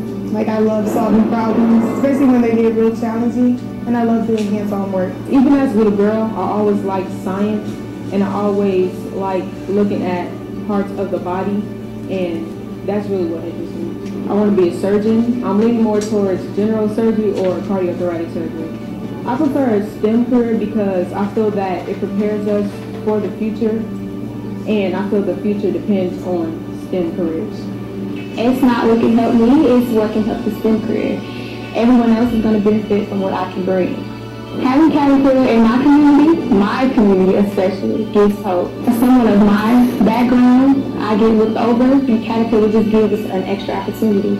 Caterpillar provides a lot of opportunities for us. We go to Caterpillar every year to see different parts, different areas of the building, and it's just amazing. Having Caterpillar in Peoria means to me having a lot more opportunities for women in Peoria, and I feel that Caterpillar is a great job to have. My truth about women in STEM is that they're very powerful and that they are like the driving forces in change in engineering or any STEM related career. I believe that women in STEM are just as intelligent and just as powerful as the men that are in STEM. We are all the same. The population and women being engineers is very low. Me being in the chemical engineering area can help inspire other young ladies to figure that as another option. I believe that there are a lot of firsts and women can be first. Hi, my name is Tina Rutherford, and I'm the future of Caterpillar. My name is Christina Mitchell, and I am the future of Caterpillar. My name is Jay Hughes, and I am the future of Caterpillar. My name is Victoria Solomon, and I am the future of Caterpillar.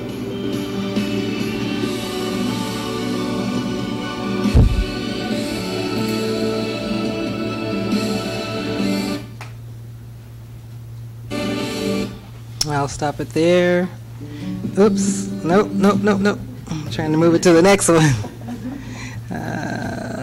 Okay.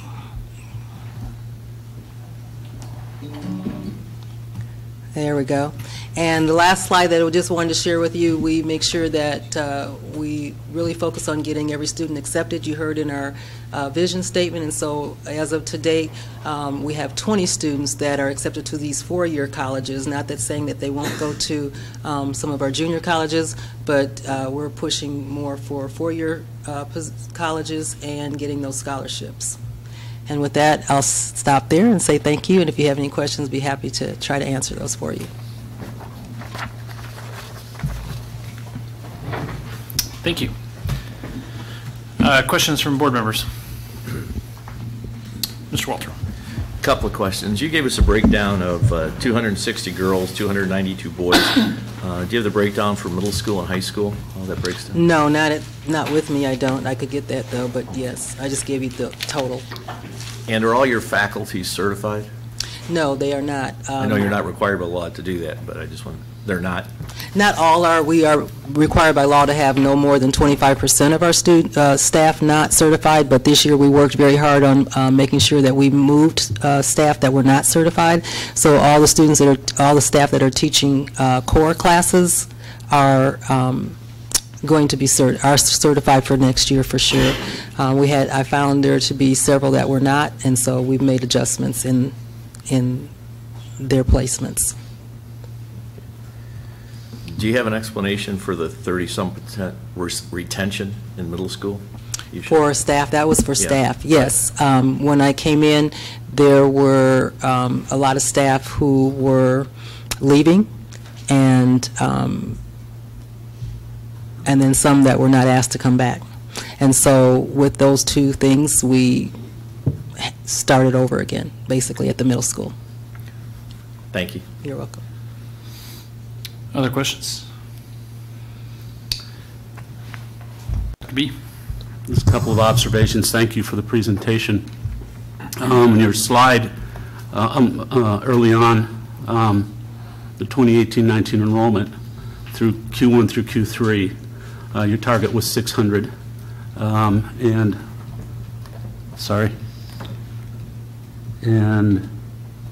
notable that you were in the mid to upper fives. Also notable that Q1 through Q3 shows a decline. Your numbers aren't getting better, they're getting worse in that slide. Student attendance target, similarly, we look at Q1 through 3, and in each instance, you've got a great attendance, but it's going down on those. And one of the things, there's several factors for that. We took a look at some of our IEP students and had meetings at the level with Maureen and her coordinators. We had several students that, after having their IEPs, needed to be placed in a program that is more appropriate for them in a setting that meets their IEPs. So some of that is maybe 3 or 4 students being moved here and there. Mobility rates, we had probably 2 expulsions, 3 expulsions. So there's a number of factors for that. That happens every year. Okay. I noticed in your student retention numbers, you had one that was kind of, for lack of a better term, first semester to second semester, and then another retention year to year. And during the year, retention was pretty good, but I noticed that year to year it was about 78. Can you talk about the factors that, why wouldn't you recover, a greater percentage of your students year to year? The rate is fine for when you look at from fall to spring. What you were looking at was when they came from last year to the beginning of the school year. If you've got students that, we have students at the high school that decide that they want to go back into a high school they're going to be able to do more with sports. Sometimes that happens, a few students there.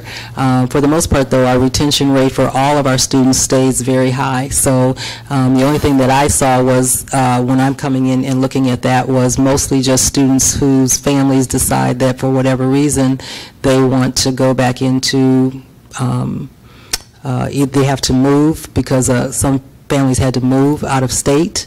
But mostly the students that we have for this year coming back, our rate was right where it needed to be. It was almost, I don't want to exaggerate, any of my team remember 92%, 88 to 92% coming back. Any other questions? Yeah, I have a couple more. The discipline summary for Quest High School appears to we see increased numbers of in-school and out-of-school suspensions. In-school suspensions increased. Well, out-of-school suspensions were, they went down and then up again. Those probably, you could say that statistically they weren't different from each other. They pretty probably much stayed the same. But there was a jump there. I just thought that was curious. But I would not say curious. In-school suspension, one of the things that you're going to see for us is that we're doing a lot more interventions, so we're not putting students out of school. What we're doing is we're making sure that those interventions that they get in school, so that they're allowed to still get their work accomplished, making sure that parents are involved at the process, they're at the table, I'm at the table. So we're really taking a look at what that student needs. We created a school within a school for students who need smaller settings. So just doing a lot of things that you may see that in-school suspension for the high school was pretty comparable to the year before. But again, we're looking at what that means specifically for each student, how many times they're going into the in-school, what programming are we providing while they're in school, not just busy work, but getting their schoolwork accomplished. So really taking a look at what that program looks like and what offerings we're providing for students. So we're pretty pleased that students are not getting put out of school, and yet they're being very much working with staff so that they understand that behaviors that are distracting and disruptive should not be happening in the classroom. And of course, Senate Bill 100 mandates are informing that. The 2017-2018 Park and SAT scores, and I look at 5th, 6th, 7th, 8th, and we see a downward trend from 5th through 8th with not a lot of difference between 6th and 7th, slightly, just 1 point in 8th, nothing that seems significant to me. And earlier on, the comment was made that the longer they stay with us, the better they do. And that data doesn't seem to support that, particularly in light of your rather strong statement of your student retention. When your retention is what you say it is, then those are the same. Those 6th graders were 5th graders for you. Those 7th graders were 6th and 5th graders. Those 8th graders were, see what I'm saying? Well, what I see you're saying is that doesn't tend to only on the park data, and you see we no longer have park, and so I think if you look at anybody's scores for park, you're going to see data that looks pretty rough. Well, it's your data and your comments on it. Yeah, and I'm being very clear that yes, that's my data and my comments, and part of the things that we've done is take a look at that data and those comments and make sure that we're able to start to add interventions that help support that, so that when we look at the Illinois assessment for readiness now, we should start to see some changes happening there. Okay. The NWEA, can you explain the NWEA reading and math graphs for me once again? I'm looking at them, and I see the diamonds and then the blue squares, and the legend says observed growth is the blue square. Right, that's how the students fare. So the diamond is what the state says should be your projected growth, and then the blueness shows where the students actually performed. So the students are performing below what the state expected them to in that graph. Correct, on some of those. And on some of them, but again, yes. we see if your retention rate is that high, these are the same kids 1 year after the other. And no, not necessarily, because some students, that's not something that you can necessarily assume. Some students stay, some students leave, so some students come in, more students come in at each grade level, so you're not comparing apples to apples. You've got some students that have been there and new students that get added. So that's why I was careful to say that it doesn't mean 3 consecutive years, it just means 3 years that child has been with us. Okay, because when I hear retention, that means you retain them from 1 year to the next. That's how I interpret But you also have to look at the students that are coming in new. So when you look at this year's enrollment for next year, you have to take a look at how many new families are coming in at each grade level. Okay, so new students aren't students that you've retained? Correct. Okay. Mrs. Ross? Dr. Jenkins? Yes. How long have you been the executive director of Quest? Since the beginning of this school year. Okay, so really there was no way to break out much of this data. We were asked to just give this year's data and not to necessarily compare it to all the other years. But some of the slides show some of the years. Well, we needed to because we didn't have a full year under our belt for this year. Right. So there's no way to really measure what we should be looking for until you have had 4 years of Correct. Data. Is that correct? Correct. Okay. Any other questions?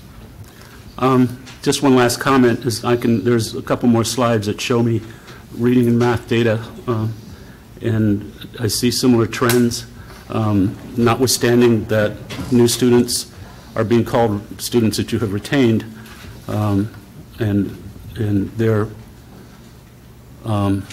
it is unclear to me what that impact is, but I'm seeing similar trends where the longer they stay with you, they don't necessarily do all that much better. In the cases where they do, there are some spikes that I see that, but the data aren't robust. I'm sorry? The data aren't robust. I If you see say the same so. pattern Okay. over time, 6th, 7th, 8th graders. That's all. Thank you. Thank you for your presentation. Thank you.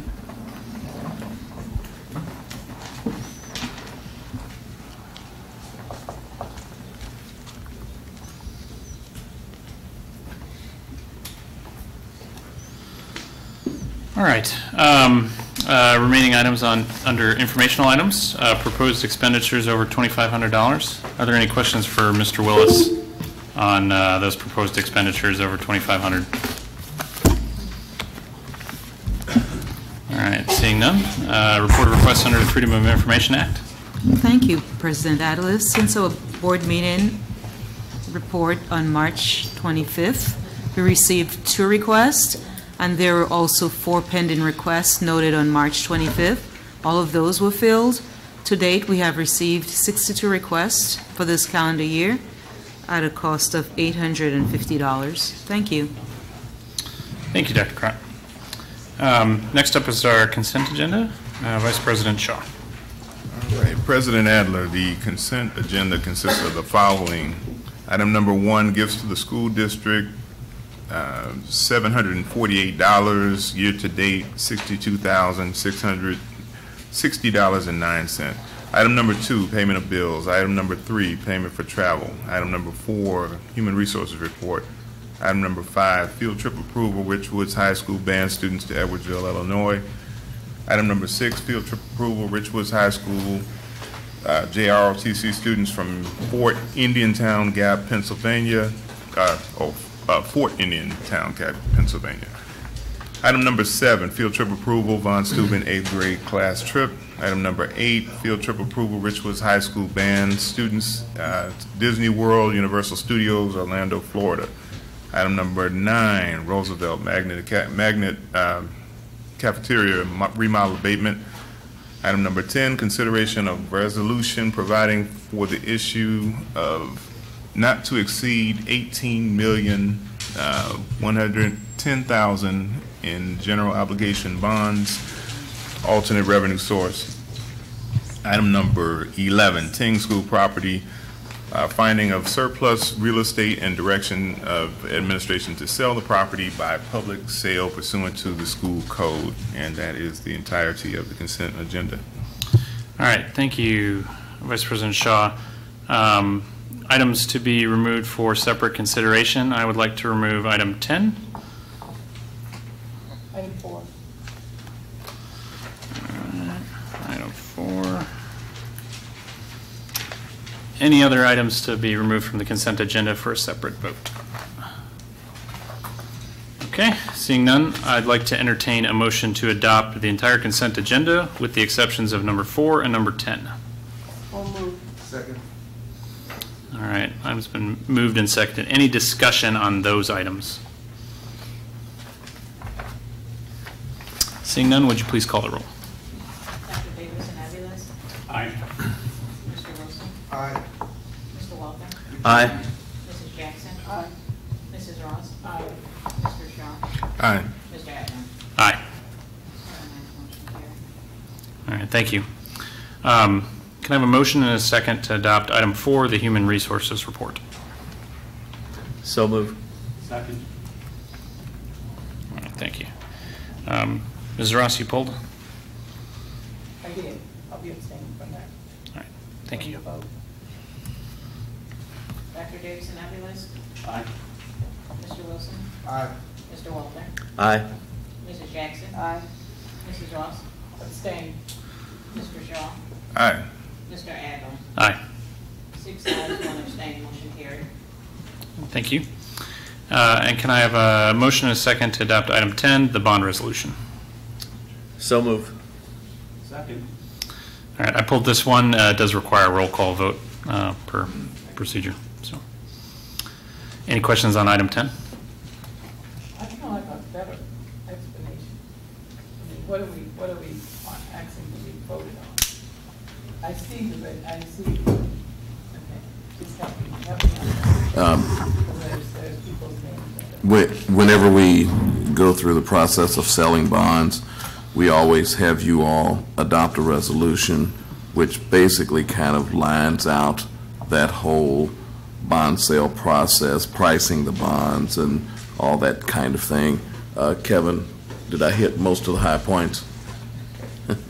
Correct. I mean, the resolution is part of the original $50 million that we authorized back in 2017. This will be the last end of those bonds that were authorized. The resolution sets forth the maximum length, the maximum repayment amount per year, the maximum interest rate, all that. Once the bonds are actually priced and sold, then there'll be a supplemental resolution, or actually just an abatement that's signed off by Mr. Adler and Dr. Karat to basically finalize the procedure and the terms of the sale, and that'll all get filed with the county clerk's office. Yeah, I understood the go ahead. No, go ahead. Sure, I kind of understood the resolution. We've done several of those, but was there, I mean, we can come back for this resolution without any type of clarification as to whether the previous bonds spent or the previous money spent has been within the guidelines of what the district was, like for instance, the minority participation, those kinds of things that were supposed to happen in that first part, the second part. We haven't got a report on how well they're doing. The sale of the bonds is part of that whole $50 million that you guys authorized. All this is, it takes care of the last part of monies that are coming in. Yeah, I understood that, but are there no qualifications are, that they have to meet before we get this last part taken care of? It's separate, totally separate. This is about the money, like you're loaning money from a bank. I understand. That's it. It doesn't have anything to do with who gets the work. It has to do with the $50 million sales tax dollars. I'm trying to, so it's separate, Ms. Ross. The next time around, when there are bids, that's when you ask that question. In 2022? Yeah. It's a great question, but it's not for this one. Any other questions on item 10? Mr. Walter. Mr. Willis, I think you addressed it. This is the last part of the original 50 that we adopted right after the facility tax was in. Yes. So that's how Stifel Nicholas and Company was selected. That we've already selected them previously. This is just part of that original selection. I just want to be clear about that. Okay. We broke it into two Okay, parts. that's fine. Right. That's all I need. And actually, it wound up being 3 because of the QZAB that we did right at the very end of the year. But that was a very, very small piece. So, yeah.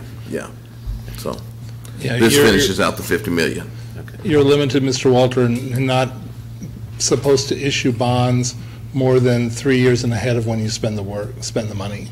Yeah, those are IRS regs. You have to reasonably expect to spend the money within 3 years. So it wasn't likely that you're going to be able to spend all $50 million in that 3-year time period. Which is why we broke it up. Right, which is why we broke it up. And Ms. Ross does have a good question, but we have to get the money first, and then your question comes in.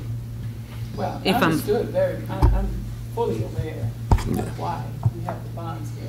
So I've been involved in the bonds for many years. I was just wondering, before we completed this process, was there anything that is written or is a presentation on how we're doing so far before we finish? But I understand it's for the money. So once you get the money, The short answer, you don't have to do anything. on the spending side, will we do a look back? Yes. On the 50 million, how we spent, what the workforce looked like, those kinds of, demographic things. Absolutely. Very good. Any other questions? All right, would you please call the roll? Dr. Davidson, Aviles? Aye. Mr. Wilson? Aye. Mr. Walter? Aye. Mrs. Jackson? Aye. Mrs. Ross? Aye. Mr. Shaw? Aye. Mr. Adler? Aye. 7 ayes, motion carried. Thank you. All right, deliberation agenda. Can I have a motion and a second to adopt the change in school start times for the 2020-2021 school year? So moved. It's been moved. Is there a second? Second. Thank you. Discussion. I have a question, but Mr. Walter beat me to the hand raise. Go ahead. No, go ahead. Well, I want to go back to the document that you had in terms of responding, and actually, Mr. Shaw, I think at our last meeting, you brought this up, that we needed to have something that would help mitigate some of the challenges that would face that. And there is a document to that effect that you wrote. And I'm curious, it is the recommended elements of the support plan document that I'm looking at. Okay.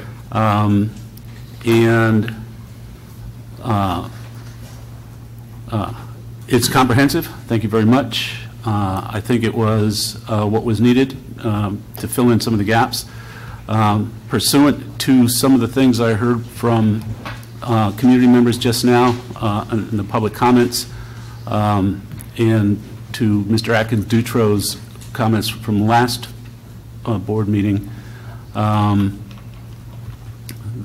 number 5, flexible options. One of the concerns has been obviously with the elementary schools. Does that flexible option give us, and I hate to use vernacular because the last time I used it, you guys teased me about it, but I'm going to do it anyhow. does that give us wiggle room to address some of the issues of a later start for primary schools if it appears that that is relevant? So I think the general framework of a commitment to a delayed implementation allows for a lot of flexibility, but it does commit us to a path. Sure, understood. I'm just thinking that the options that actually both you and Mr. Atkins-Dutro discussed, in addition to what I heard earlier, we are set on a path, but we have some flexibility in terms of what the what the eventual direction or the twists and turns of that path are going to take. Absolutely. I give the floor to Mr. Wolfe. Mr. Walter. I was very concerned, and I think Mr. Shaw made some good points. I think Mr. Wilson did too. And I think from Mr. Dutros and from some emails I've gotten from people who said that the committee had made this obligation that whatever they decided was going to be the final thing that came out, despite the fact there was a lot of research, especially for the middle school and high school, that was different for that. I'm very sensitive to that because I think we directed the administration to go back and get input on the boundary question.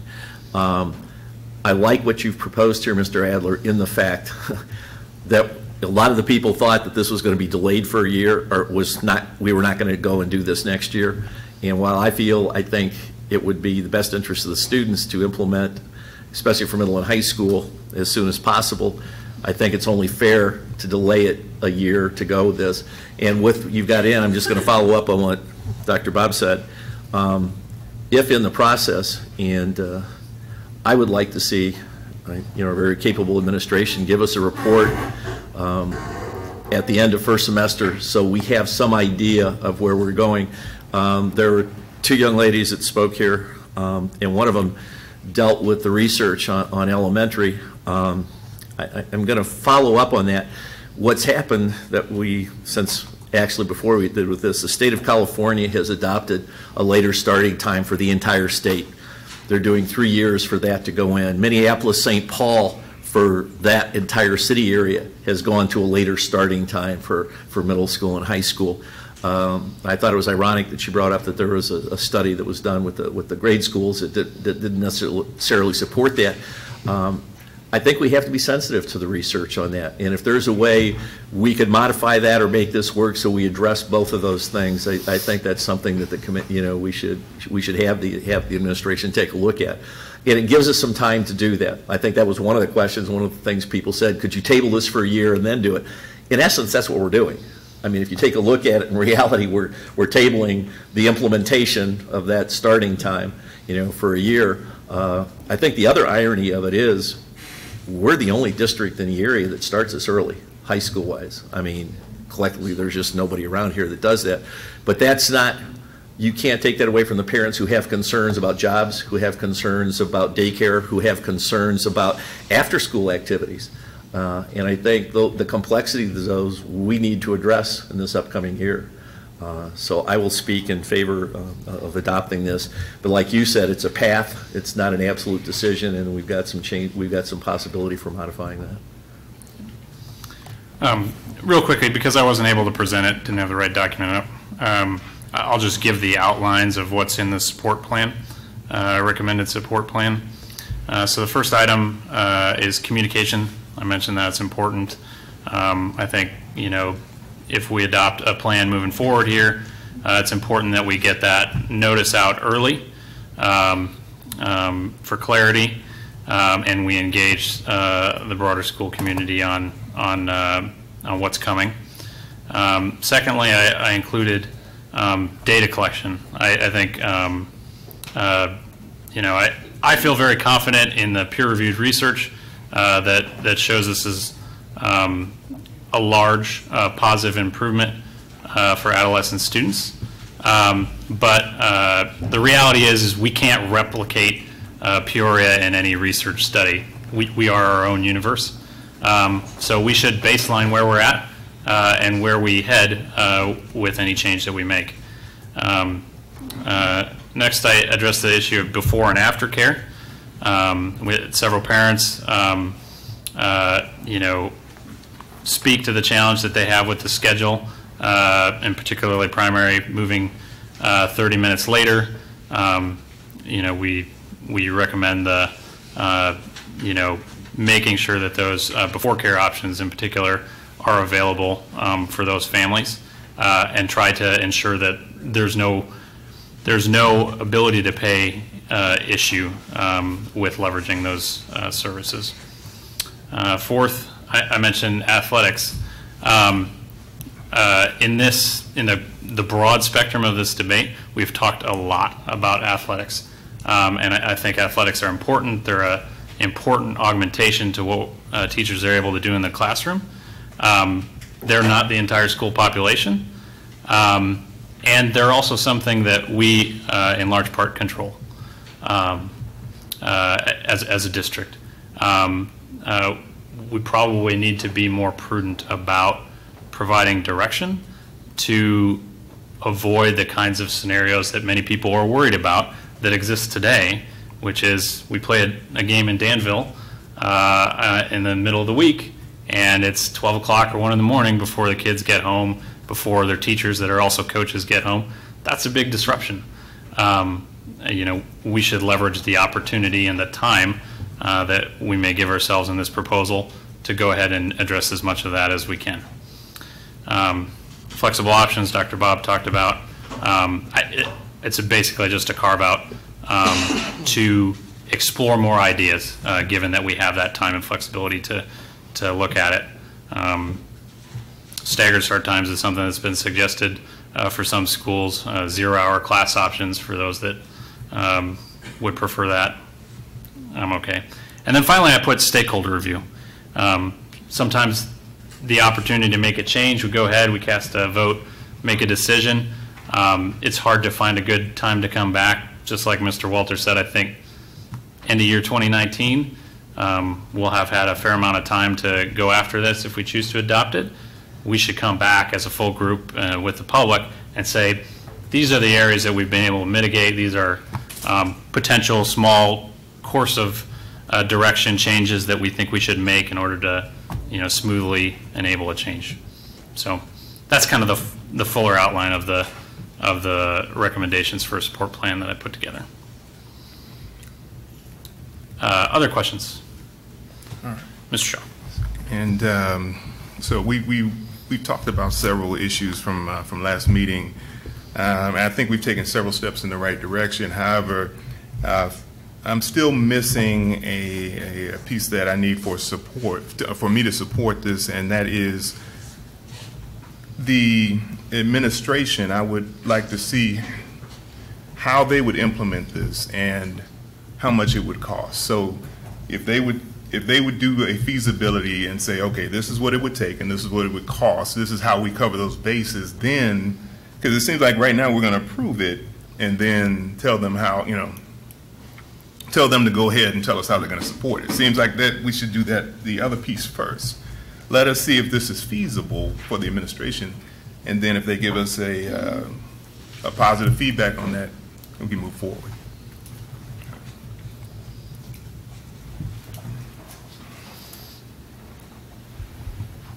We attempted to do just a little bit. Mr. Shaw, thank you. So I attended 2 forums, and as Mr. Adler said, I think an overarching theme I heard, and he referenced, had to do with the aftercare and before care. And currently we have Charter Oak, Franklin, Hines, Keller, Maud Sanders, Northmore, Thomas Jefferson, Whittier, Treewayne, Harrison, Glen Oak, Lincoln, Roosevelt, Manuel. And currently, out of all of these schools that I've just listed, there are 3 schools that are providing before and after care. Let's see, so Charter Oak is providing that. Hines, Maud Sanders, actually Thomas Jefferson, Whittier, more than that. Let's see, 1, 2, 3, 4, 5. I'm sorry, there are 5 buildings. And we We did just a guesstimated. It is an approximation, 60 kids, 4 adults supervising, 2 hours in the morning, 2 hours in the afternoon, 5 days a week, 20 hours per worker for 4 workers. That equals 80 hours, $15 an hour, times 80 hours, blah, blah, blah, blah. For 7 locations, that will be $302,000, and for 10 locations, approximately could be about $400,000, $432,000. So there will, yeah. Does that answer that question? It does, yeah. Can I ask you a question, clarification on that? Those centers that are already providing it, the parents have to pay for that? Yes, ma'am. Correct. So it's an added cost for the parents? Either that or the district. Someone will have to born, of course. They're paying for that already. Right, but part of that says,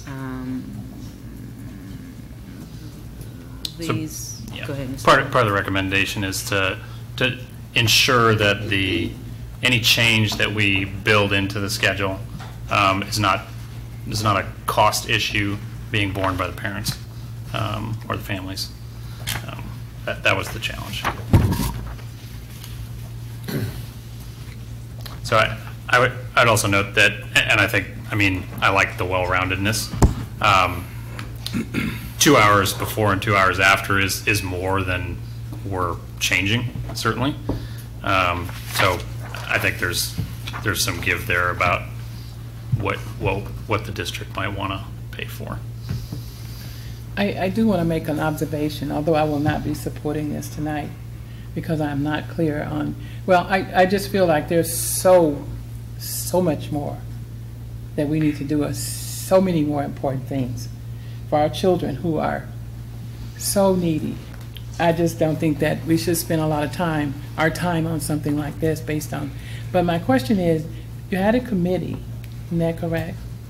And the committee, the majority of the committee did not support this at all, did not support changing? The recommendation was to stay with the current bill times. Keep it like it is. So I mean, I get your point. The board directed me to build this plan, so I'm simply bringing it back to you. Okay. Well, I know you get my point, but I'm just saying we have some of our schools. We have so many subs that kids, even if they get there, they get a half-hour sleep more or whatever, and they get there, and what they need when they get there is not available to them. I'm just so focused on what do we do to educate these kids. I mean, there may be some long-term, residual type of benefits to it, but I just think we have so many more important things to think about right now with the crisis that we're in with education across the country, public education. I appreciate your opinion. I think this has been a very engaging topic for the board. We've received a lot of parent, staff communication on it. It's important. But, I would offer, this is one important help, one important support that we can provide for the kids to ensure that they're in a better position to learn when they get there. It's something that we control. So I will be supporting this item. Any other discussion? Just a footnote, tag on what you said. This is something we can control. I share Mrs. Ross's concern about the lack of teachers and things that we have, and I think we're trying to do what we can to do that, but this is something we can have an impact on that I think we have a pretty reasonable assurance that we'll do some positive things for our kids, and I think we should do that. That doesn't mean we can't do both, that we can do this and still look to resolve those issues of having teachers in the classroom.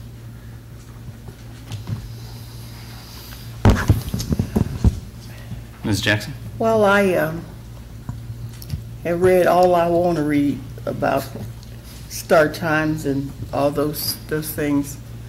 And while I kind of agree with it and all that, I'm sitting here thinking if the committee, if we give something to a committee and the committee is not in agreement, should I, as a board, go against a committee that we asked to come together to deal with the start times? And I guess I'm wondering that, but if we have control, and I guess I really have to know that we can control this enough where if we have to go in there and change the whole thing, if we have to, we can do that. Yeah, I think. Is that where we are?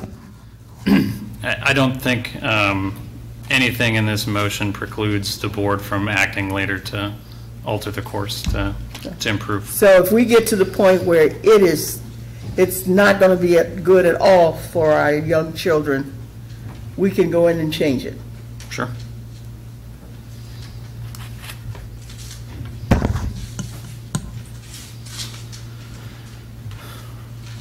All right.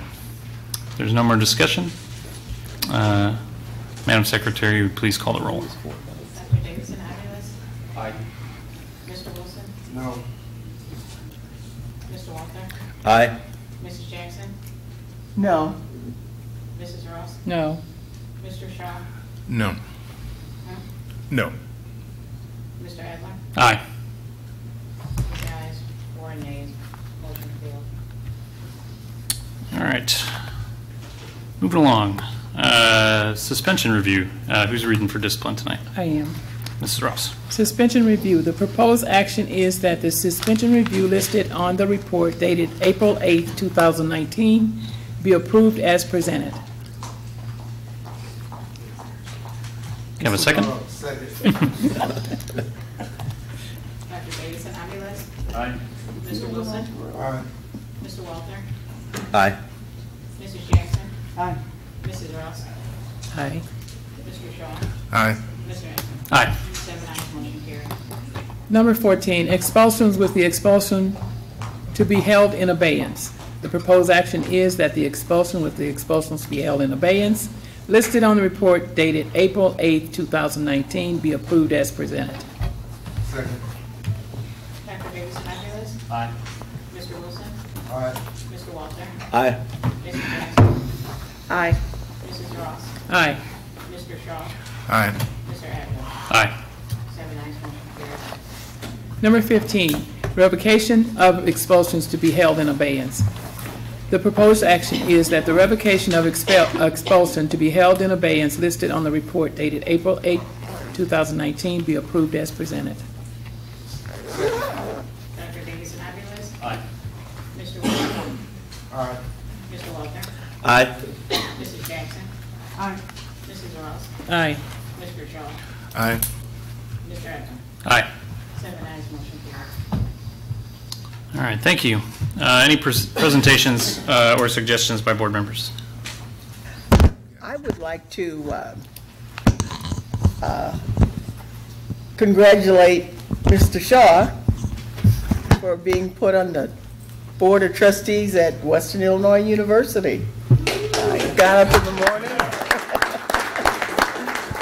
and I read the paper, and I said, I know that guy. Congratulations. Well, thank you. And I had to wear a purple and gold tie. Yeah, And I looked at you, and I thought you were an omega.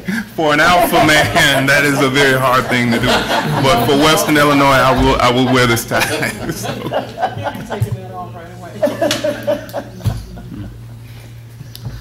Very good. Mr. Shaw, did you have something else? Just two things. I would like to see an update on the solar projects that we had a while back and any impact that they have financially. Also, the reporting that we do for our contractors. We talked about the workforce demographics. Similarly to the way that we standardize our contracts with other contractors, I think we need to build that reporting in. So something like a quarterly report. Here's your baseline, this is where we're moving, so we can track and see if we're making progress against those. We'll All do right. that too. We have it, we actually have it, we Okay. monitor it. Okay. We'll definitely incorporate it How would you like us to present that to you? Weekly updates? I was going to say quarterly would be good. At least that's my opinion. I think, because that gives us enough data. But. Yeah, quarterly is the best way to do it, and it should come from the certified payroll rather than just arbitrarily coming up with numbers. Certified payrolls are, that gives you a better look at what's going on and who's really working. If I could, go ahead. Oh, no, go ahead. No. If I could dovetail on that, if you don't mind. In the future, when we write our RFPs, we have situations where some of our unions who receive most of the money are not open to having our kids become apprentices. And so we need to write that application that is one of the requirements to get money from the district. When you think about $50 million or so going to contractors who say we don't want your kids in our system, that to me is bad.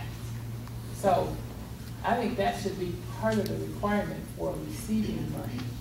And if we can't find them locally, then we can find contractors that would do that. As a matter of fact, we have some contractors that would do that. We're having those discussions. Good, but I'm just saying, that we have to change, we have to set the requirements for what we want in this district. We have support from the board, and there is a commitment for local, right? Yes? Yeah. So we are going to need some, but yes, point well taken. And we can't get them locally, then there are unions that will abide by those rules and regulations. Yes. And I have to take point, I think the local unions do abide by that, but I think if that's going to be implemented in what we do, I don't think that's a problem, because then they'll be part of that. Well, they were the ones who said they didn't want our kids in their internship. That was a whole different reason. I had one other comment, if I could. Sure. On the discussion on the starting time, you saw democracy in action tonight, and it went that way, and I thought there was some meaningful discussion with the board here. I don't agree long run that we did the right thing, but we'll abide by that because that's the consensus that we came to. But I still think it's going to be worthy for us to do some of our own research on starting time for elementary, because we are really ignoring a chance to help our high school and middle school kids. And I don't think it's a waste of time for us to do it. I think it's something to do with that. But anyway, the board has spoken, and that's where the starting time is for us right now. So that's my comment. All right. Any reports from board committees? Parent-Teacher Advisory Committee will meet on Wednesday, April 10th at 4:30. Policy Committee will meet on Thursday, the 18th at 3:30 p.m. We don't meet until after our board meeting next board. All right. Anything else for the good of the public? Seeing none, we are adjourned.